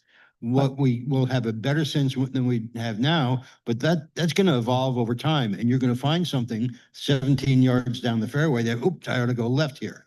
So, yeah, we understand that you need needs assessment, but I'll also argue that it's going to be evolving as to whether or not we can even address those needs, and we ought to shift our targets all the time.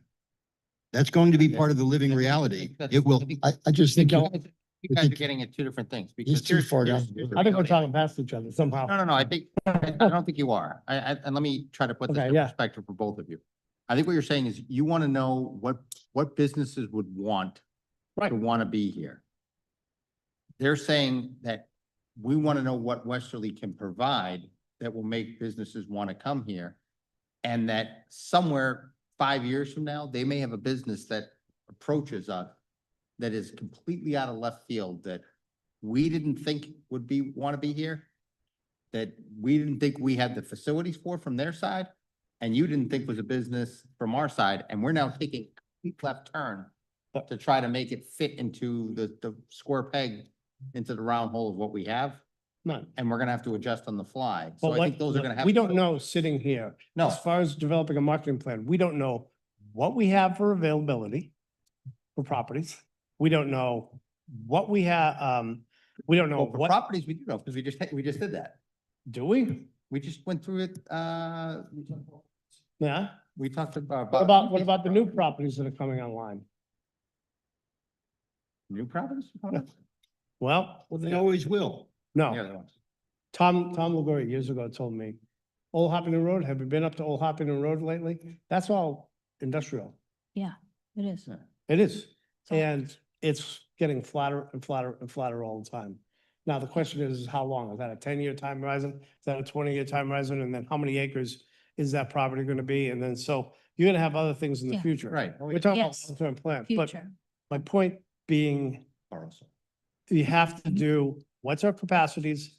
What do we have today? We can gather that relatively, but then in order to craft a message, marketing 101 stuff, you have to know what the customer wants. And you have to go out there and figure, and the Rhode Island Manufacturers Association is a generic manufacturer. And then you look at the defense industry and you get a little No, more specified. I could And argue. you're shaking your head no. I could You wanna argue do to that. disagree in a certain sense. It doesn't matter what all the customers want. We have a certain set of strengths. We have weaknesses that we can shore up in, say, 2-3 years. And it's that combination that is a match for some set of possible businesses. We need to find them. I have no confidence in that approach, sorry. Yeah, but to just go around and find out what people want and then say, we're gonna change Westerly. Do we have anybody who has a manufacturing background? If we're There are talking about that sort of business. There's one at least in this room. I know, there's one over here. Yeah. Well, let me ask you a question. Eric. again, If we're talking passing, are you asking? Because you just made a statement. I want to make sure that I'm understanding what you said to what you're asking. He said, do you want them to change Westerly to conform to what businesses need? Or are you asking them to find businesses that can use what Westerly has? I'm expecting, here's what I'm expecting, because I'm going back to my old analyst days. We bought them, they'd buy a company that said, go figure out how it runs. So I'd go figure out how it runs, myself and other analysts. It's simple conversations, really is. It is talking, it is looking at what you have, what your zoning says, what you have for availability. Yep. Okay, what do you have for empty buildings that are in certain sites? Then it's talking and having a conversation with the CEO of the company and with the operations manager on how does your company run and what are we looking for? Now, in the case of the Rhode Island Manufacturers Association, they can speak to you in more generic terms. when it comes to the defense industry, and what, EB, what are you looking for when you have a supplier? How big of a facility? Does any of that fit? If they need a 10,000, 20,000, 40,000 square foot facility, do we have properties that could accommodate something like that? Do we have, and then it's the same thing. It's the conversations with the URIs. It's the conversations with the Westerly Education Center, bringing all that together. It's the EDC working as, Okay. Let me sum this up, so I think I got it. yeah, Okay. it's working as a It's two- collaboration. All right, so it's two separate issues here, because I Yeah. want to make sure that we're all in agreement here, so that I'm getting. Yeah. When you say needs assessment, you're saying it's understanding the size, scale, and scope of what these Yes. industries need versus the opportunities that Westerly has. Right. He's talking about what does Westerly have to offer so that industries know what they have. You're saying know what those industries' needs are, so we know which ones we need to target. That's the marrying up of those two things. And then you take those two things Marry together, those together. and that now you goes- marry them then you know together which into your target. marketing message. Yeah. If you just throw out a marketing message and you don't know No, those two I things, got it now, I got it. got it? A So- SWOT analysis and a needs assessment are not things that work independently of each other. I got it. One actually should help define what the needs are. And as long as we keep looking at, the strength, weaknesses, opportunities, and threats, that's going to be our gold standard. We need to add in, okay, what are we uncovering that, okay, it's a Well, I strength think the or, only- or it's a weakness, but let's build that so that it's there when a business. So looks for It's something. really I think kind the of only thing that's fun missing- project. So I think the only thing that's missing between what you guys are saying and what you two were saying is literally the available properties, which is what Diego started putting together the list of what we have for available properties in town a little while back. There, Aiden. so far, we're only looking at town-owned opportunity sites Right. for residential development. We have Correct. been, We haven't even broached what industrial is, no, but that's another potential thing that we could pull from our roles to see what industrial land we have available to then provide to yes. you guys, and that would give you the other piece that he's asking for to marry what Right. you guys are doing Yeah, to what Right you're now asking there's- for. Yeah. to right now there's pull the limited pieces of the puzzle availability together. and if nothing industrial comes up, Right. everything's going to be Highway converted to commercial. housing. Yeah. And that's why, and that's also why we kind Yeah. of move toward regional. Yeah. All Right, yeah. There's other towns really neighboring us that can benefit So- us from economic activity. For example, the White Rock Mill was just purchased and Yeah. the industry there is gone. Right. So we have the Start White here Rock first. Mill.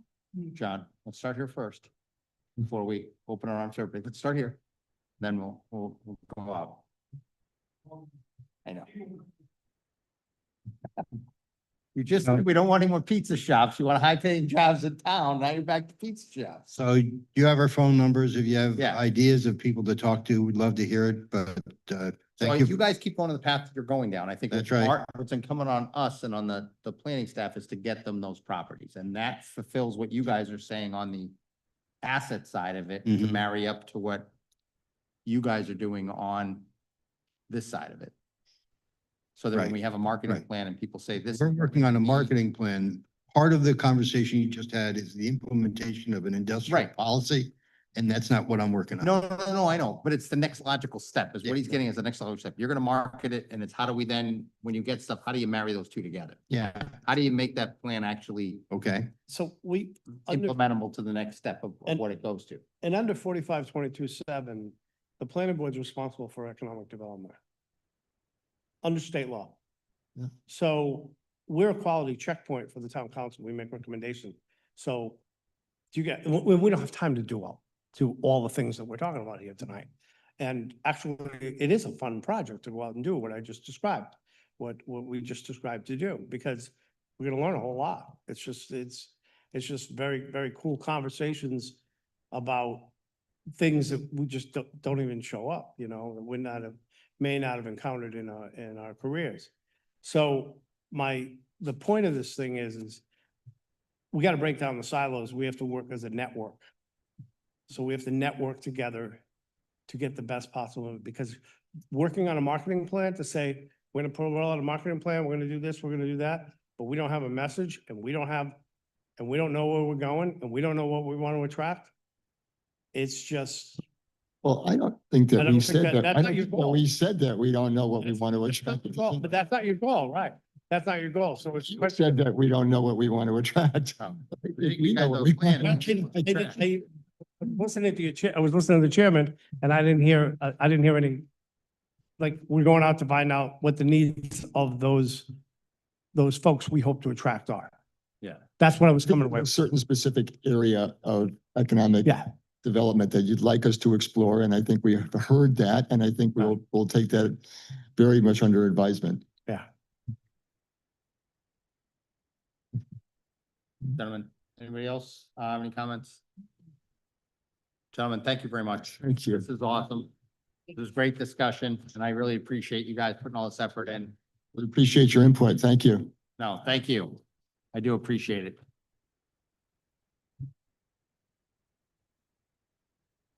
Yeah, we did. All right. Next item of business, on the agenda tonight is, item F2, Capital Improvement Plan. This is an introduction to the capital improvement plan process and a review and discussion by the planning board on next steps. Mr. Gagne has graciously agreed to lead our discussion this evening. And we have a staff, memorandum, that Mr. Gagne, is going to walk us through this evening. Yeah, so, and the staff memorandum is great because it just outlines what our responsibilities are here. Oh, I'm sorry, just taking a step out. All Sorry. right. Yep. Go ahead. Mr. What our responsibilities are here. So the long and the short of it is, we need to form a subcommittee. That's just gonna go out with the manager. I had a meeting with the manager this week. He's already got most of the capital requests in. Before we go there, let's take Okay. one step back. Sure. Capital improvement process. This is your first time going through it on the planning board, correct? Your first time, your first time, your first time. Oh, I'm sorry. Thank you. So quick step. Good. back. Let's step way back. Yeah, way back. Okay, way back. The Thank way you. this works is the town manager is going to come in with the finance manager, and they're gonna walk through this massive spreadsheet that we're going to get along with a whole bunch of backup pages for every single capital improvement budget request from all the different departments within the town for everything that the town is looking for from each department. This is going to be not an everything ask. It's going to be after the town manager and has already gone through it with each department head, Mhm. and they've weeded things out. After he's already done an inspection with Jean of any of the town facilities that have capital improvement projects on it that we have to Visited visited with as them. well. So here's what happens. Prior to them coming in here and sitting here with us, a subcommittee of this board, 3 members of us, get in a car along with the manager, and we go visit the various sites Yes, and of the that, capital to go say, hey, okay, we see it. And you'll say, Right. yeah, we're really gonna do the roof here and this, or we really gonna do whatever, and we go visit those sites. correct. So when you come here before it and we get to that item, you guys will report on each one of those items. Yep, we visited that site. This is what they're gonna do. We looked at it. Yep. It's something now. Here's the way this works. Each one of those items, there's certain criteria as to whether or not something's a capital improvement project or not a capital improvement project. The town manager, the finance director, try to weed all those things out. We're a quality control check for them on that as well. So we're going through and making sure that nothing in that capital improvement plan is a non-capital expense. So there'll be criteria when you get it, as you look through it to see, is this a capital expense? Is this a operations and maintenance expense? Is this an administrative expense? Should it actually be part of the capital improvement plan? If you see something that shouldn't be, you flag it, we discuss it when we're in and we're reviewing it. The town manager, after we're done reviewing it, we will provide the town manager with our review collectively as a board of the capital improvement program that he lays out for us. And that review will go to the town council. And John's gonna go through all the rest of the details of that, as to what we provide and why. But ultimately, we don't get to vote on what the town spends money on. The sole power of the purse in terms of what the town decides where they spend their money on, that falls solely with the town council. We can make recommendations. We can identify stuff that shouldn't be capital improvements and alert the town manager and the finance director to it. But ultimately, at the end of the day, the fiduciary responsibility lies with the town council, not with us. But we are an advisory board to them on capital improvement projects, particularly when it comes to things that fall within our role for the planning department. And that rest, I'm gonna hand it over to John to talk about all the rest of the ins and outs of state law. Go ahead. So we need, what our role is that, but we score. Yes, we do score. Oh, so we're scoring them and we say, we feel these are higher than that. Now, they'll get to a point on a dollar amount where they're gonna cut the line. That we will end up with capital budget requests and dollar amounts that are longer than and greater amount than the town can afford. And then ultimately, that determination is all those guys. We just make a recommendation to the square and we say, this is really important. And part of the reason we're out doing the inspection is it's required under ordinance. Okay, so someone's off it way back when to put that in there. And they used to do this a while back. Jack Armstrong was the chair. They used to go around. You did it.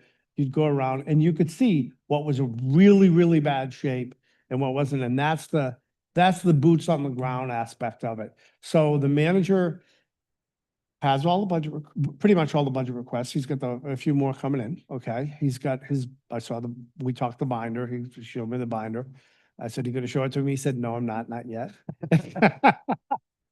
So it's super secret. No, so he's got that and he's gonna give us a date a couple weeks out, you know, and probably in November or something, where we're just gonna go out and take a ride.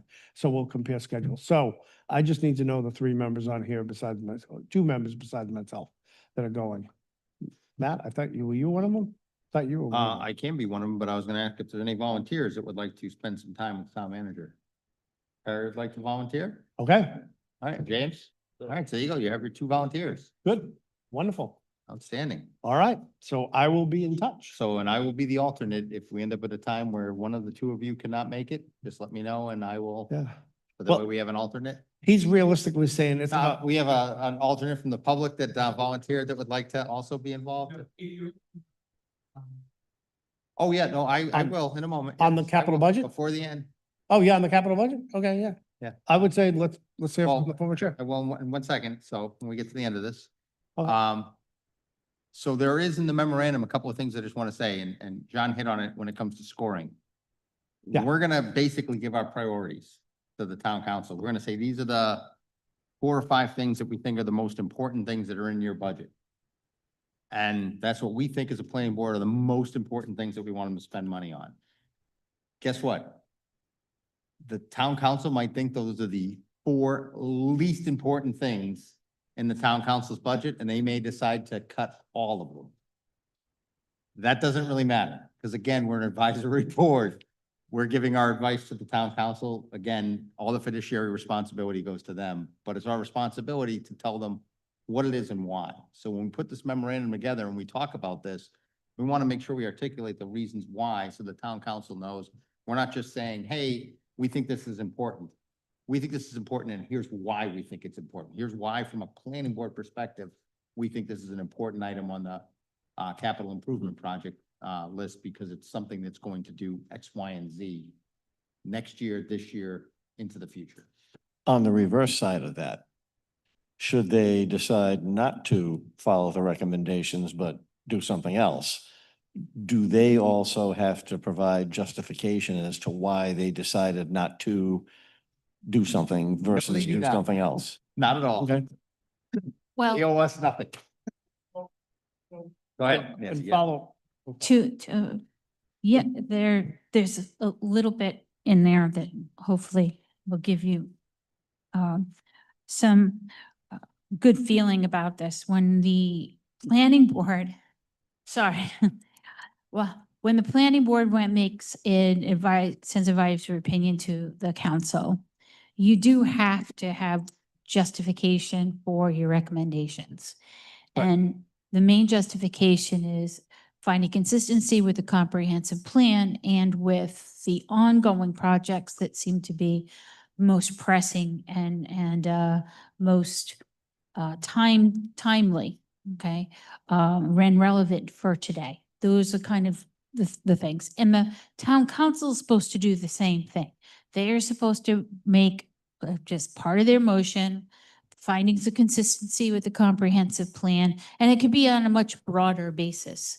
So they can't take, they can't go in a direction that's completely opposite of existing policy, land use policy, but they can hesitate to move forward with something because of yeah, fiscal matters and things like that. Well- Okay, so so there is a rhyme or reason to it. Well, There's- the criteria is laid out in 2230, project priorities. So we evaluate requests recommending a capital improvement program. The planning board shall establish priorities for all projects based on the following criteria. A, protection of life. B, maintenance of public health. C, protection of property. D, provisions for necessary public services. E, replacement or improvement of obsolete facilities. F, reduction of operating costs. G, provision for public recreation. H, social, cultural, and aesthetic value. Notice how we're getting at the bottom a little lighter. And then I, conservation of resources. So those are our project priorities that we're going to evaluate these things and say, hey, this one fulfills this and this and this, you know? Question. Sure. Are we supposed to take into account the fiscal No, impact? No. no. No. We don't worry about, We don't balance that. we at don't all? balance the budget. No. No. We look at So the even if- projects. Even if a project is, meets all these criteria and is consistent with the comp plan, if it's $100 million, we say, or like whatever, Yeah. that's a No, good that's not- example. Yeah. But we say this is our recommendation. This is Right. our number one priority. Our recommendation would be, this is a project that we would like to see the council take up and move forward on. And the council would then look at that and say, yeah, that's great. It's not within our budget for this fiscal year. It's something that they were going to defer to another year. And that's what the council would do because it's not Exactly. within the fiscal budget. Or they might refer it back to the planner and say, this is something that we need to look into, Well, future grant money, future whatever, or they might refer it to the Department of Public Works to say, this is something we need to work with, DOT with, or RIDEM with, because it's a project that we're gonna need state funding or state help or assistance with. right. But it's And- something along those lines. And every capital request is not going to satisfy all of these. It doesn't have to. None of them. They didn't have to, the higher priorities. I should say that. So basically this ordinance, and I'm gonna email this out, this ordinance, so that you all have it, so it's 2230. And so it's preparation, so I'll just do the annual inspection for the committee, okay? And I will tell you, it takes a while to go through this. It takes a while to go through each one of the items. A lot of them are very easy. A lot of them are pretty quick. You'll look at it and be like, yep, this is a capital improvement. This one's easy. And by the way, that criteria that I just outlined, the departments are doing that also. Yes. So part of our evaluation is, I don't think it's that much, or it's, it's 50% this, or it's. Right. And you'll you know, see they'll there's do some, that. there's some mathing. that Yeah, happens so to this. we may do some of that, but probably not a lot. It tends to go pretty quickly, actually. does. But the annual inspection says an annual inspection shall be conducted of all town properties and equipment that is subject to the capital improvement, not all town properties, but those that are subject to the capital improvement program. The inspection team shall consist of the following officials and their designees: the town manager, superintendent of schools, planning board representatives, and administrators of departments participating in the capital improvement program. That is at the determination of the manager, but usually they sometimes are. Results of the annual inspection shall be compiled into a summary report and submitted to the town council. That's what we're gonna do as a group. The planning board, the board of finance, and the school committee, and all participating departments. So we're gonna send that to all of them, okay? And this annual inspection shall be completed prior to the deadline for the submission of the capital improvement request as specified. Now, the date in the ordinance that's high, review and approval of capital budget and capital improvement plan no later than December 15th of each year. The planning board shall present to the town manager and the board of finance and the town council, et cetera, et cetera. So that's our, Yeah. that's our due, So that's our when- drop dead. When we do this and the town manager comes before us with the finance manager, it's basically that whole meeting. Or I shouldn't say basically, it's a fair chunk of the meeting unless we have something else that comes up that we have to get through because of a timeline issue. It's that meeting. And then we go through it. Will we even see numbers? Yes, you'll see all the numbers. You'll see them all. It's difficult.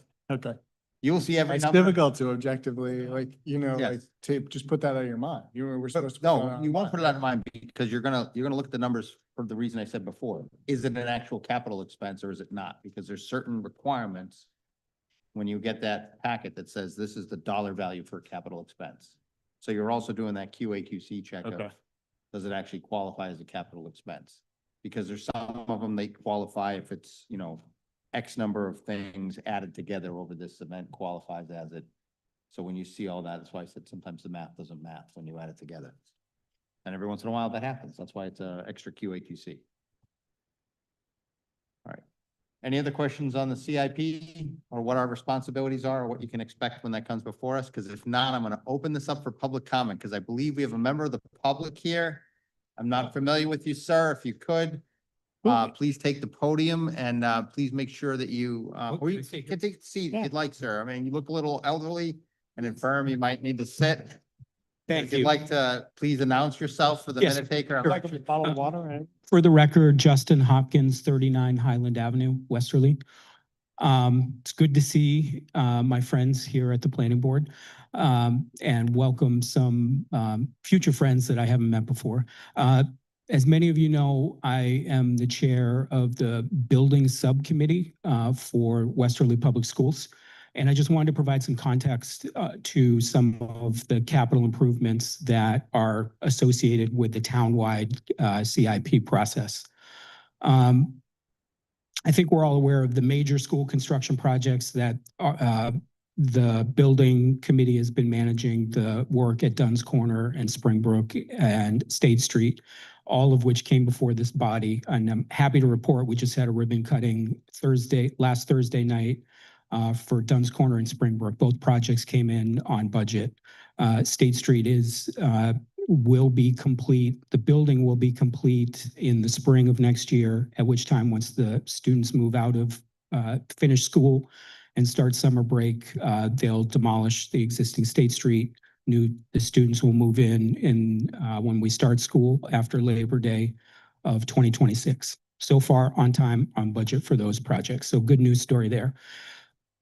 The school committee recently shifted the posture of the school building committee from ad hoc to manage these three projects to a permanent subcommittee advisory to the school committee. And as part of that process, our charge is to manage the annual investment in capital projects for the schools. As part of that, we kind of led with our chin and submitted last year and submitted a RIDE Stage 1 and Stage 2 application. So what you'll see in terms of the school, the projects associated with the schools, not all of them, but most of them will say is eligible for RIDE reimbursement. So this May 2025, the RIDE Council on Elementary and Secondary Education approved funding or reimbursement on funding for $20 million in school capital improvements over a 5-year span. Now, it's not feasible that this town is going to invest $20 million over 5 years, but we intentionally overloaded the amount of projects there in order to give us some dexterity when it comes to the annual process of which projects we should put in the kitty for funding.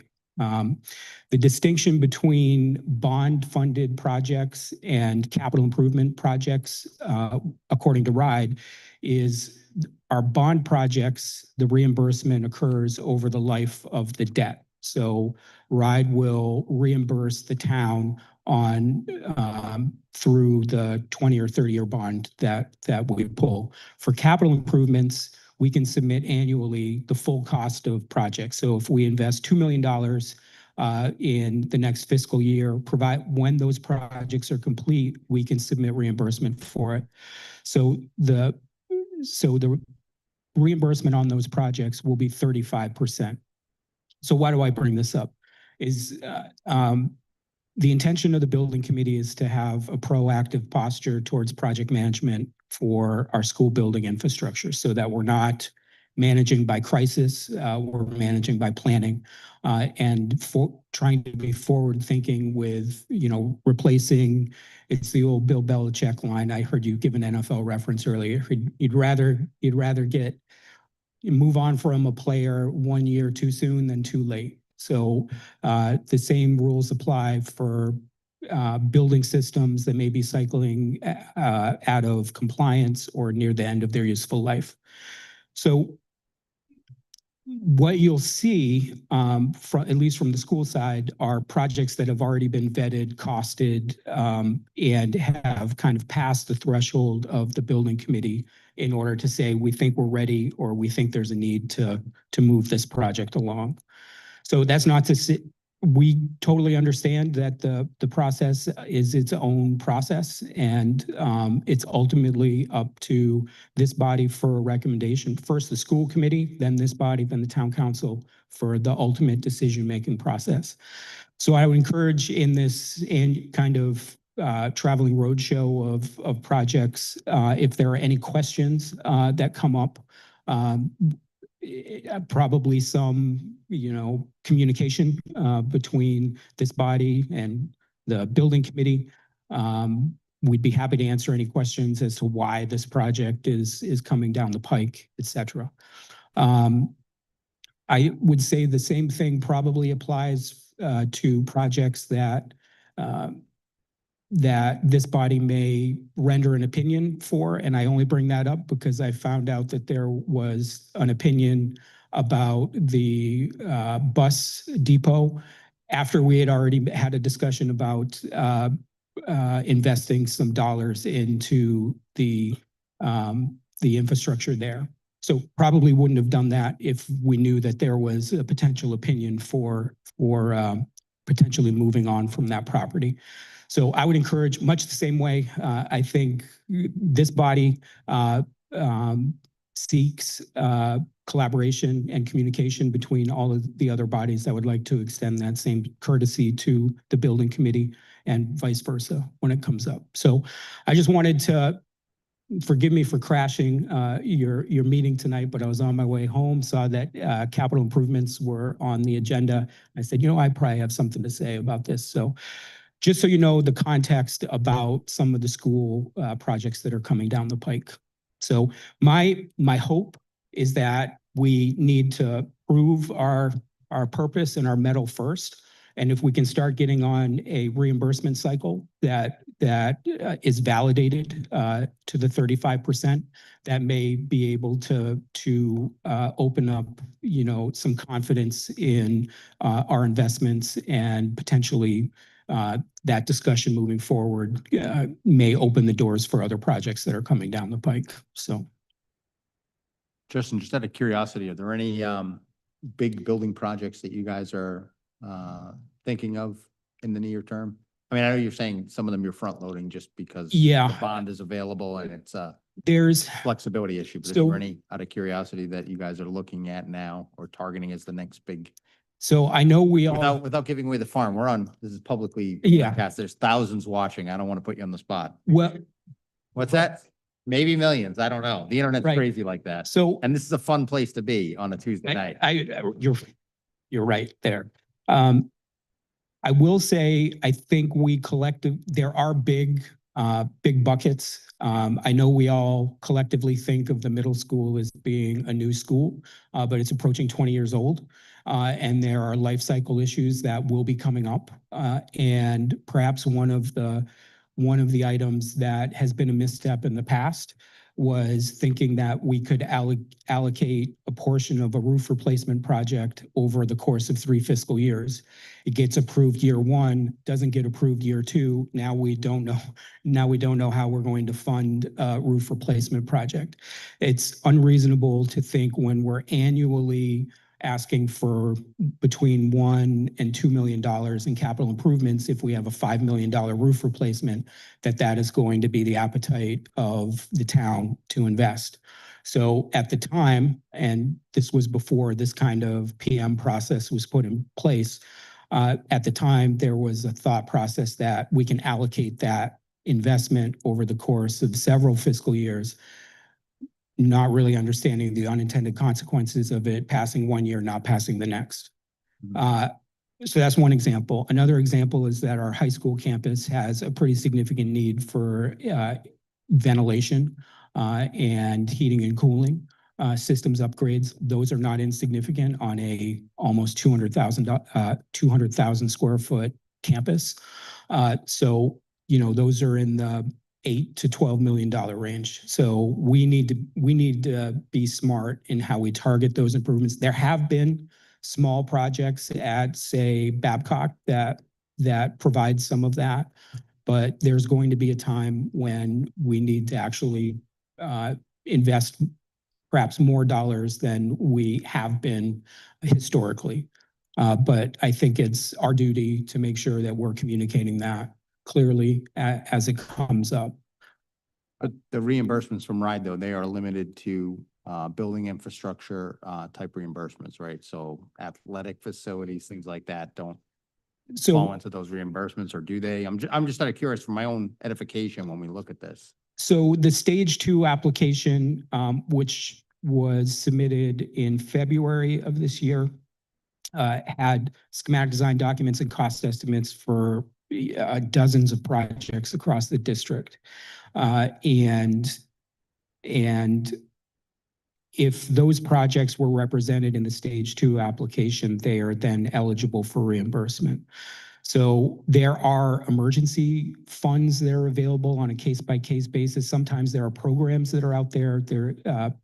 Shortly after COVID, there was an outdoor classroom opportunity that if districts submitted for it, they would be eligible for funding for that. And there were not many not many districts knew about it, frankly.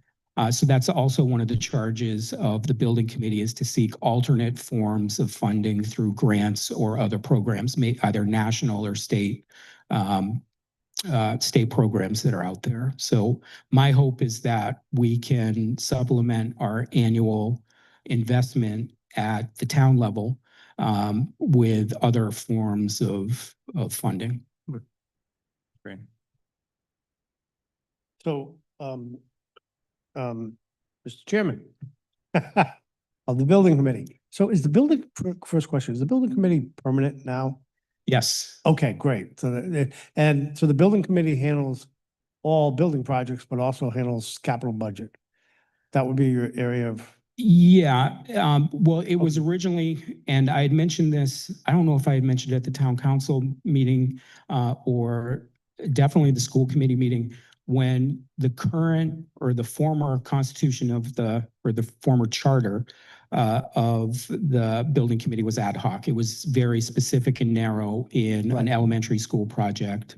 And one of the things that we were kind of stepping out of our lane was by advising the district on capital improvements as they came up. So I found that we were invariably already in that seat of providing advisement and assistance and management. So I asked the school committee to formalize that. And by way of formalizing that, we will now have term limits and appointments and everything. I apologize. I didn't pay enough attention to the school committee. So my apologies, because when we started talking about the EV bus thing and the location, and quite honestly, we were just doing a review of the property and it came up and then suddenly it was like popped into our heads and like there were EV buses there and that led to our advisement. So I apologize. I should have reached out to you. No, we're here, so I have to admit that I don't always watch your guys' meetings. So shame on me for not. I know I watch these guys' meetings all the time, but You went On Monday night, it's football season. I'm sorry. Killing me. anyway, thank you all for listening. Thank you. We have two other members of the public here. As always. Hi, Rose Vandover, 20 Top Street. I just have a question, and the touring that you're going to do, is there any way I could go?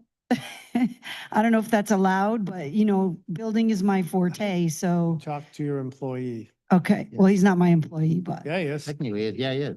He most certainly is. well, He's your only employee. well, my employee. Your oh, employee. Okay.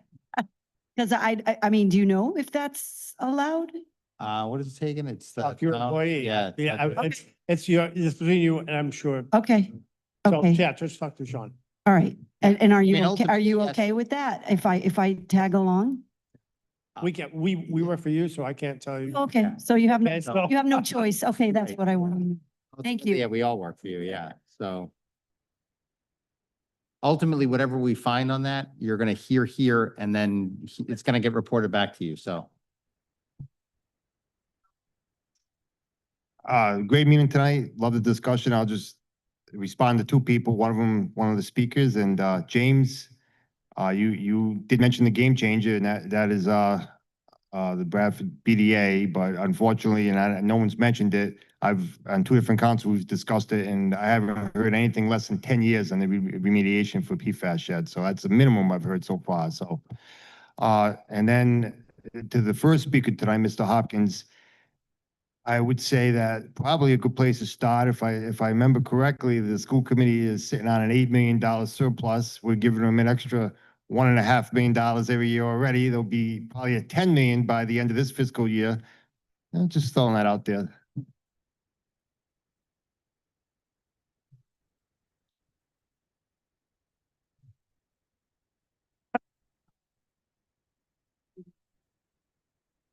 Right.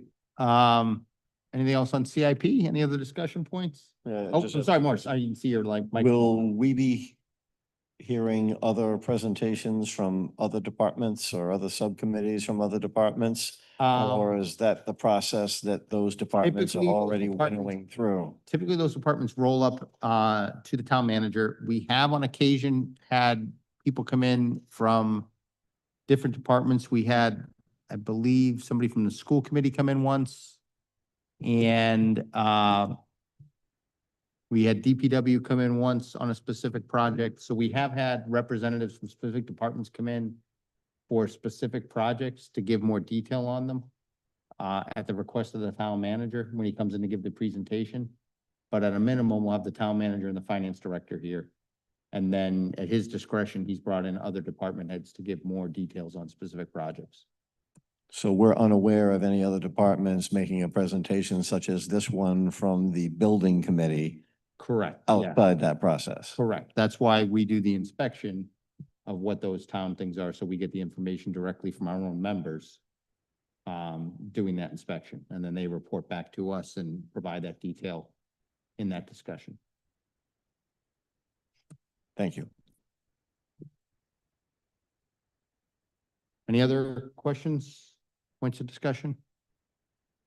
Okay, then we will move on to the next item on the agenda, which is the future agenda item and monthly report matrix.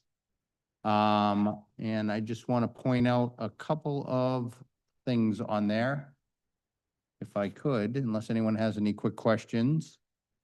And that is, if you're looking on our annual functions and responsibilities, that we are coming up towards the end of the calendar year. And as John mentioned, we have the CIP recommendations due in December. But we also have in November, the set for our annual meeting dates. So we will see a list of annual meeting dates coming from the planner. You'll have, actually going to have that in November for the November meeting. Yep. November regular meeting. Right. You'll be able to approve it then. Yep, so we'll have that list of meetings, so come with your calendars when we come to that meeting, because you'll be able to look out and project out when all our meetings are. Right. So we are obligated to do the third Tuesday of the month, but if the third Tuesday of the month happens to fall like the day after a Monday holiday, you don't want to do it then we can always move it. We can always adjust it. Okay. So be prepared. So those were the two key things on the schedule I wanted to point out. I didn't have any other highlights on the projects in review unless anyone had any questions. Just in December, the only other thing coming up is that December, the annual review of outstanding comp action items. Oh, yes. That starts up in December and then goes into January. The semi-annual review of outstanding comp plan action items. That starts up in December and January. Oh, we have any that are still Yeah. hanging out there? So it's ramping up and then we review So it does anyway. we can do a brief review at this Yeah. this point, because we have a lot of big items that we've Yeah. got to get pushed out before the end of the year. So, Yeah. okay. All right. And I think that was. Just me. What's that? Yeah, and then that's what we're gonna get to here in a minute.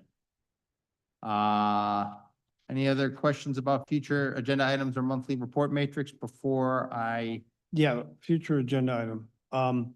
I had a call from the director of executive director, I'm not sure of the title. Southern Rhode Island Conservation District about the Main Street project. And was wondering where we were at and what we knew or we didn't know, et cetera. So I'd like a future agenda item, whenever we can get a date from the planner when she thinks it'll be available, covering 3 items. One, what properties have signed on to that project? You want to get an update on the status? Yeah, what properties haven't signed on, if they're not included?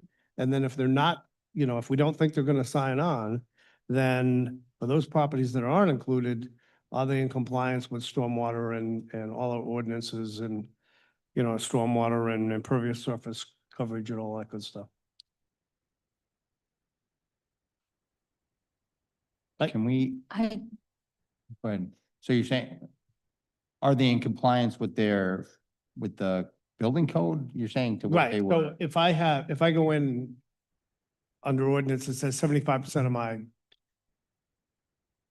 property can be covered, can be impervious surface, and the rest needs to be infiltration of some sort. Are they in compliance with stormwater? Because the whole purpose of doing this project down there was to they were providing resources to property owners to help alleviate all of the stormwater.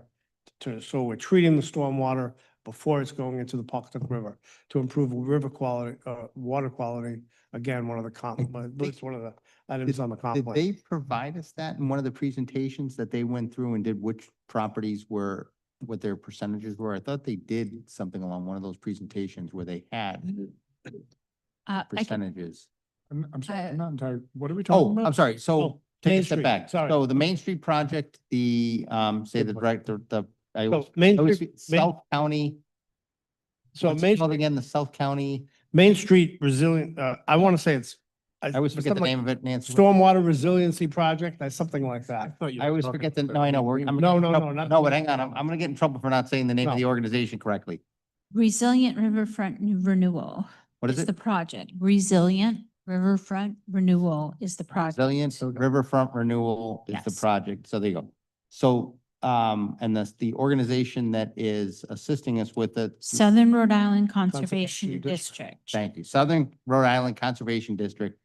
Fuss and O'Neill is their consultant that's working on it. And as Yeah. properties, sign on to it, become available, they're helping them work on green infrastructure improvements to their property as they do redevelopments to help us address the runoff from the properties along the river that are contributing to the, Improve the water quality. Yeah, to improve the water quality of the river so that we can address some of the runoff issues that we have from the downtown corridor and Main Street. So that's the Sorry, main. I'm familiar with it. Yeah. Main Street, I went to Elite Clean. All right. No. So That's why it's a mention, yes. Part of it, yeah, that's Right. exactly it. They signed, we know they signed on, right? Yes. So for example, as you're going down that strip, So we What I want want to to see. get careful with this though is that I don't know from a statutory standpoint, Nancy, can we go We in there can't- and start? No, we can't force folks to sign on to the project. No, If- but I'm worried about if we're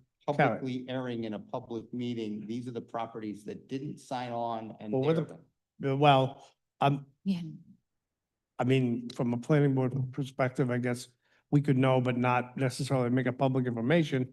That'd be a question for the solicitor to work out. yeah. Whether, Because I but the, think what they. but the end- Before is they just kind of gave us on the map, these are the properties that signed on, these are the properties that haven't, and they just showed us a map and that was the extent of it. well, the whole project is between that we are working with the Southern Rhode Island Conservation District. They're bringing federal dollars into it. They're bringing grant dollars into it to apply to those properties, for those property owners to see improvements. Again, and from a planning board perspective and a town perspective, we're trying to get that corridor looking better, Right.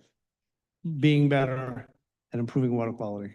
So, there may be conversations, but there may be some other things that need to happen. Not sure. So maybe what we ask them to do is if they can come in and give us an update on the status of it. No, well, we will do it. Yeah. so- I will do it. We're internally, we are working with them we're getting together, we're working on, doing an entire, status report and update. So I'd be happy to share that with with planning board members. I would suggest that, we discuss it at the December 16th meeting. Okay. Okay. I think that's better. Before we December come up with 16th. something where I don't want to be in a position where we're calling out property owners on an individual basis. Then in a that's a public meeting. question for the solicitor. Yeah, Right.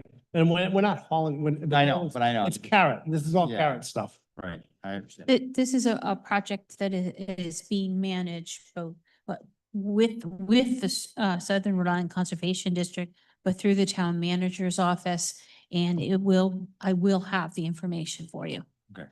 Yep. Fuss and O'Neill has been Miss, hired. There are also other things that are going on in that project as well, correct? Such as? Such as reducing the size of the travel lanes. A few other things that we had seen before. We had asked some questions about those, reconfiguration of parking, access to parking, so forth and so on. That was just a discussion as to what would help within the area, but there's no plans in place right now to redo the road. That's one of those things that what we want to do is we want to get all our plans in place and execute what we can do, and then wait for the right opportunity to work with DOT to execute the rest. So They- that's not going to happen right away. Yeah, they talked about different options as ways that you could address it. So they looked at it, property owners didn't want to address it on their property. How could you address it in the street? You could do these other things along the street, and they pointed to. areas like- If I recall, that presentation was a whole, all encompassing Yeah. presentation to include the dangerous high-speed turn that you encounter as soon as you come into Westerly Yeah. over the bridge from Yeah. Pawcatuck. Right, exactly, yes. So, but yeah, that was a myriad of different options of different types of green infrastructure that are available in the toolbox, not necessarily what would be implemented. Okay. Thank you. So Nancy, December 16th, we'll put that on the agenda. Is this for your planning and zoning or is this now? Yeah, no, this is now. Okay, go ahead. This is, so with regard to the public hearing, this is the announcement that was in the newspaper today. We are now getting into a new era with putting things in the newspaper. If you have a QR code, so if someone sees this and wants to scan the QR code or just put in the HTML, you can go to the website and you can find the documents for review. Things that are on there right now are the documents, the improved documents from what you saw last time. So you can go in on those, you know, this time, you're definitely not gonna see anything about incentives, because I took it all out. I'm still working on, but I have someone in the office working on the formatting of that though, because I got so frustrated with it. But all the material is in there now, okay? Let me know what you think. And I will be sending out additional information to members of the planning board. Probably mid next week. That for you to review beforehand. I know you said that during the public hearing, you wanted to discuss Granite Street overlay coming off and what that means for all of Granite Street. So I'm working on that information, and with Diego, we're putting together another slide presentation. We are doing our best to get all that information put together.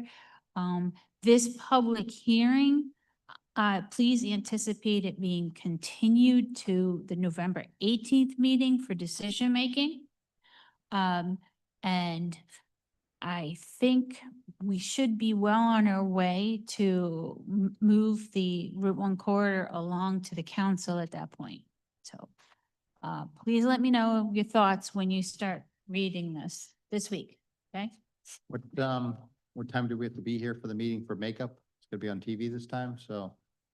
It's to be here early for our makeup and stuff, or no? On TV, No, I'm good. 6 o'clock. Hair and makeup is not early? No? 6 o'clock is the meeting, and it is going to be advertised as a joint meeting with the EDC and the ARB. So if they all want to come, they can. Yes. You got the Meghan Markle look. It's golden. Perfect. All right. Thank you, Nancy.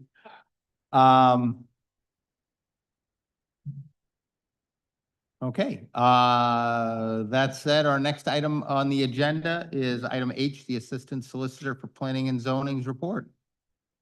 Nothing from me, thank you. Outstanding.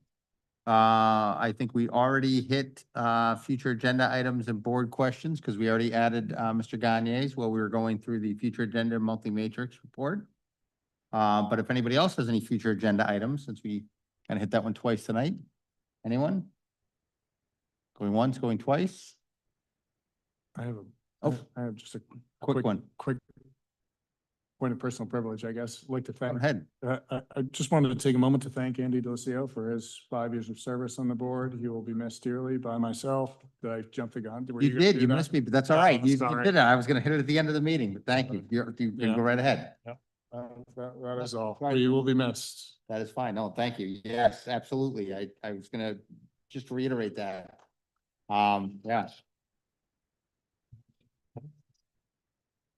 He will absolutely be missed because I don't think any of us know the Latin names for any trees or plants on this. And not having a landscape architect on here is definitely a detriment. So he will definitely be missed on the planning board when it comes to that aspect of it. So everybody start studying your Latin, start studying trees, because that is definitely a trees and shrubs. Well, Latin. Andy knows all the Latin names for all those trees. He whispers them in my ear all the time, and I'm like, I don't know what that is. So yeah, so that definitely is a big hole, and Andy has done a great job here and all the time I've been here, and will be sorely missed. So Andy, if you're watching at home, thank you very much for all your service to the town. With that note, confirmation of quorum for our next meeting, November 4th.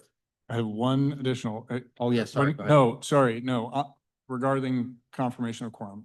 I've heard, I just want to, I feel like I have to say this. We've said before when we are, as a board, this is important to me anyway. When we're not able to make a meeting, we often feel compelled to say why. If we're going on vacation, I don't think it's a good idea to broadcast that publicly, that we're not going to be at our home. Yes, do not, yeah. We've said that before. I know not. a number of us have said that. We're not going to be in town. We're not going to be here. Just going to throw that out there. I I don't do that. absolutely agree. I think that's an important thing to note. Yes, I wa- somebody may have told us he was gonna be out of the country for like weeks on end. I Right. don't know why. But my wife was home with 2 pit bulls and a shotgun. There you go. And on that note, Mr. Solicitor, So don't stop by. yes. So thank you very much. That's actually a great point. So it's a good thing to remember. So anyway, so confirmation of quorum for our next meeting, November 4th, we have a special meeting at 6 PM. As our planner has alluded to, that it's a joint meeting with the EDC. It is the public hearing for the Route 1 Corridor Comprehensive Plan Amendments. Is there anyone that will not be able to be in attendance for that meeting? You will not be able to be in attendance for that meeting. As discussed prior, I will be away. Yes. Okay. No, you don't say that. You just won't be here. I know I don't have to, Yes. but being consistent with Yes. the information shared in the prior meeting, yes. So please try to look your best because we're gonna be on television. So channel 29 on Verizon or channel 18 on Cox. So it's very exciting. And since we already took care of our farewells to our Mr. Delicio, I believe that is the last item on the agenda that I can do anything about this evening. Motion to adjourn.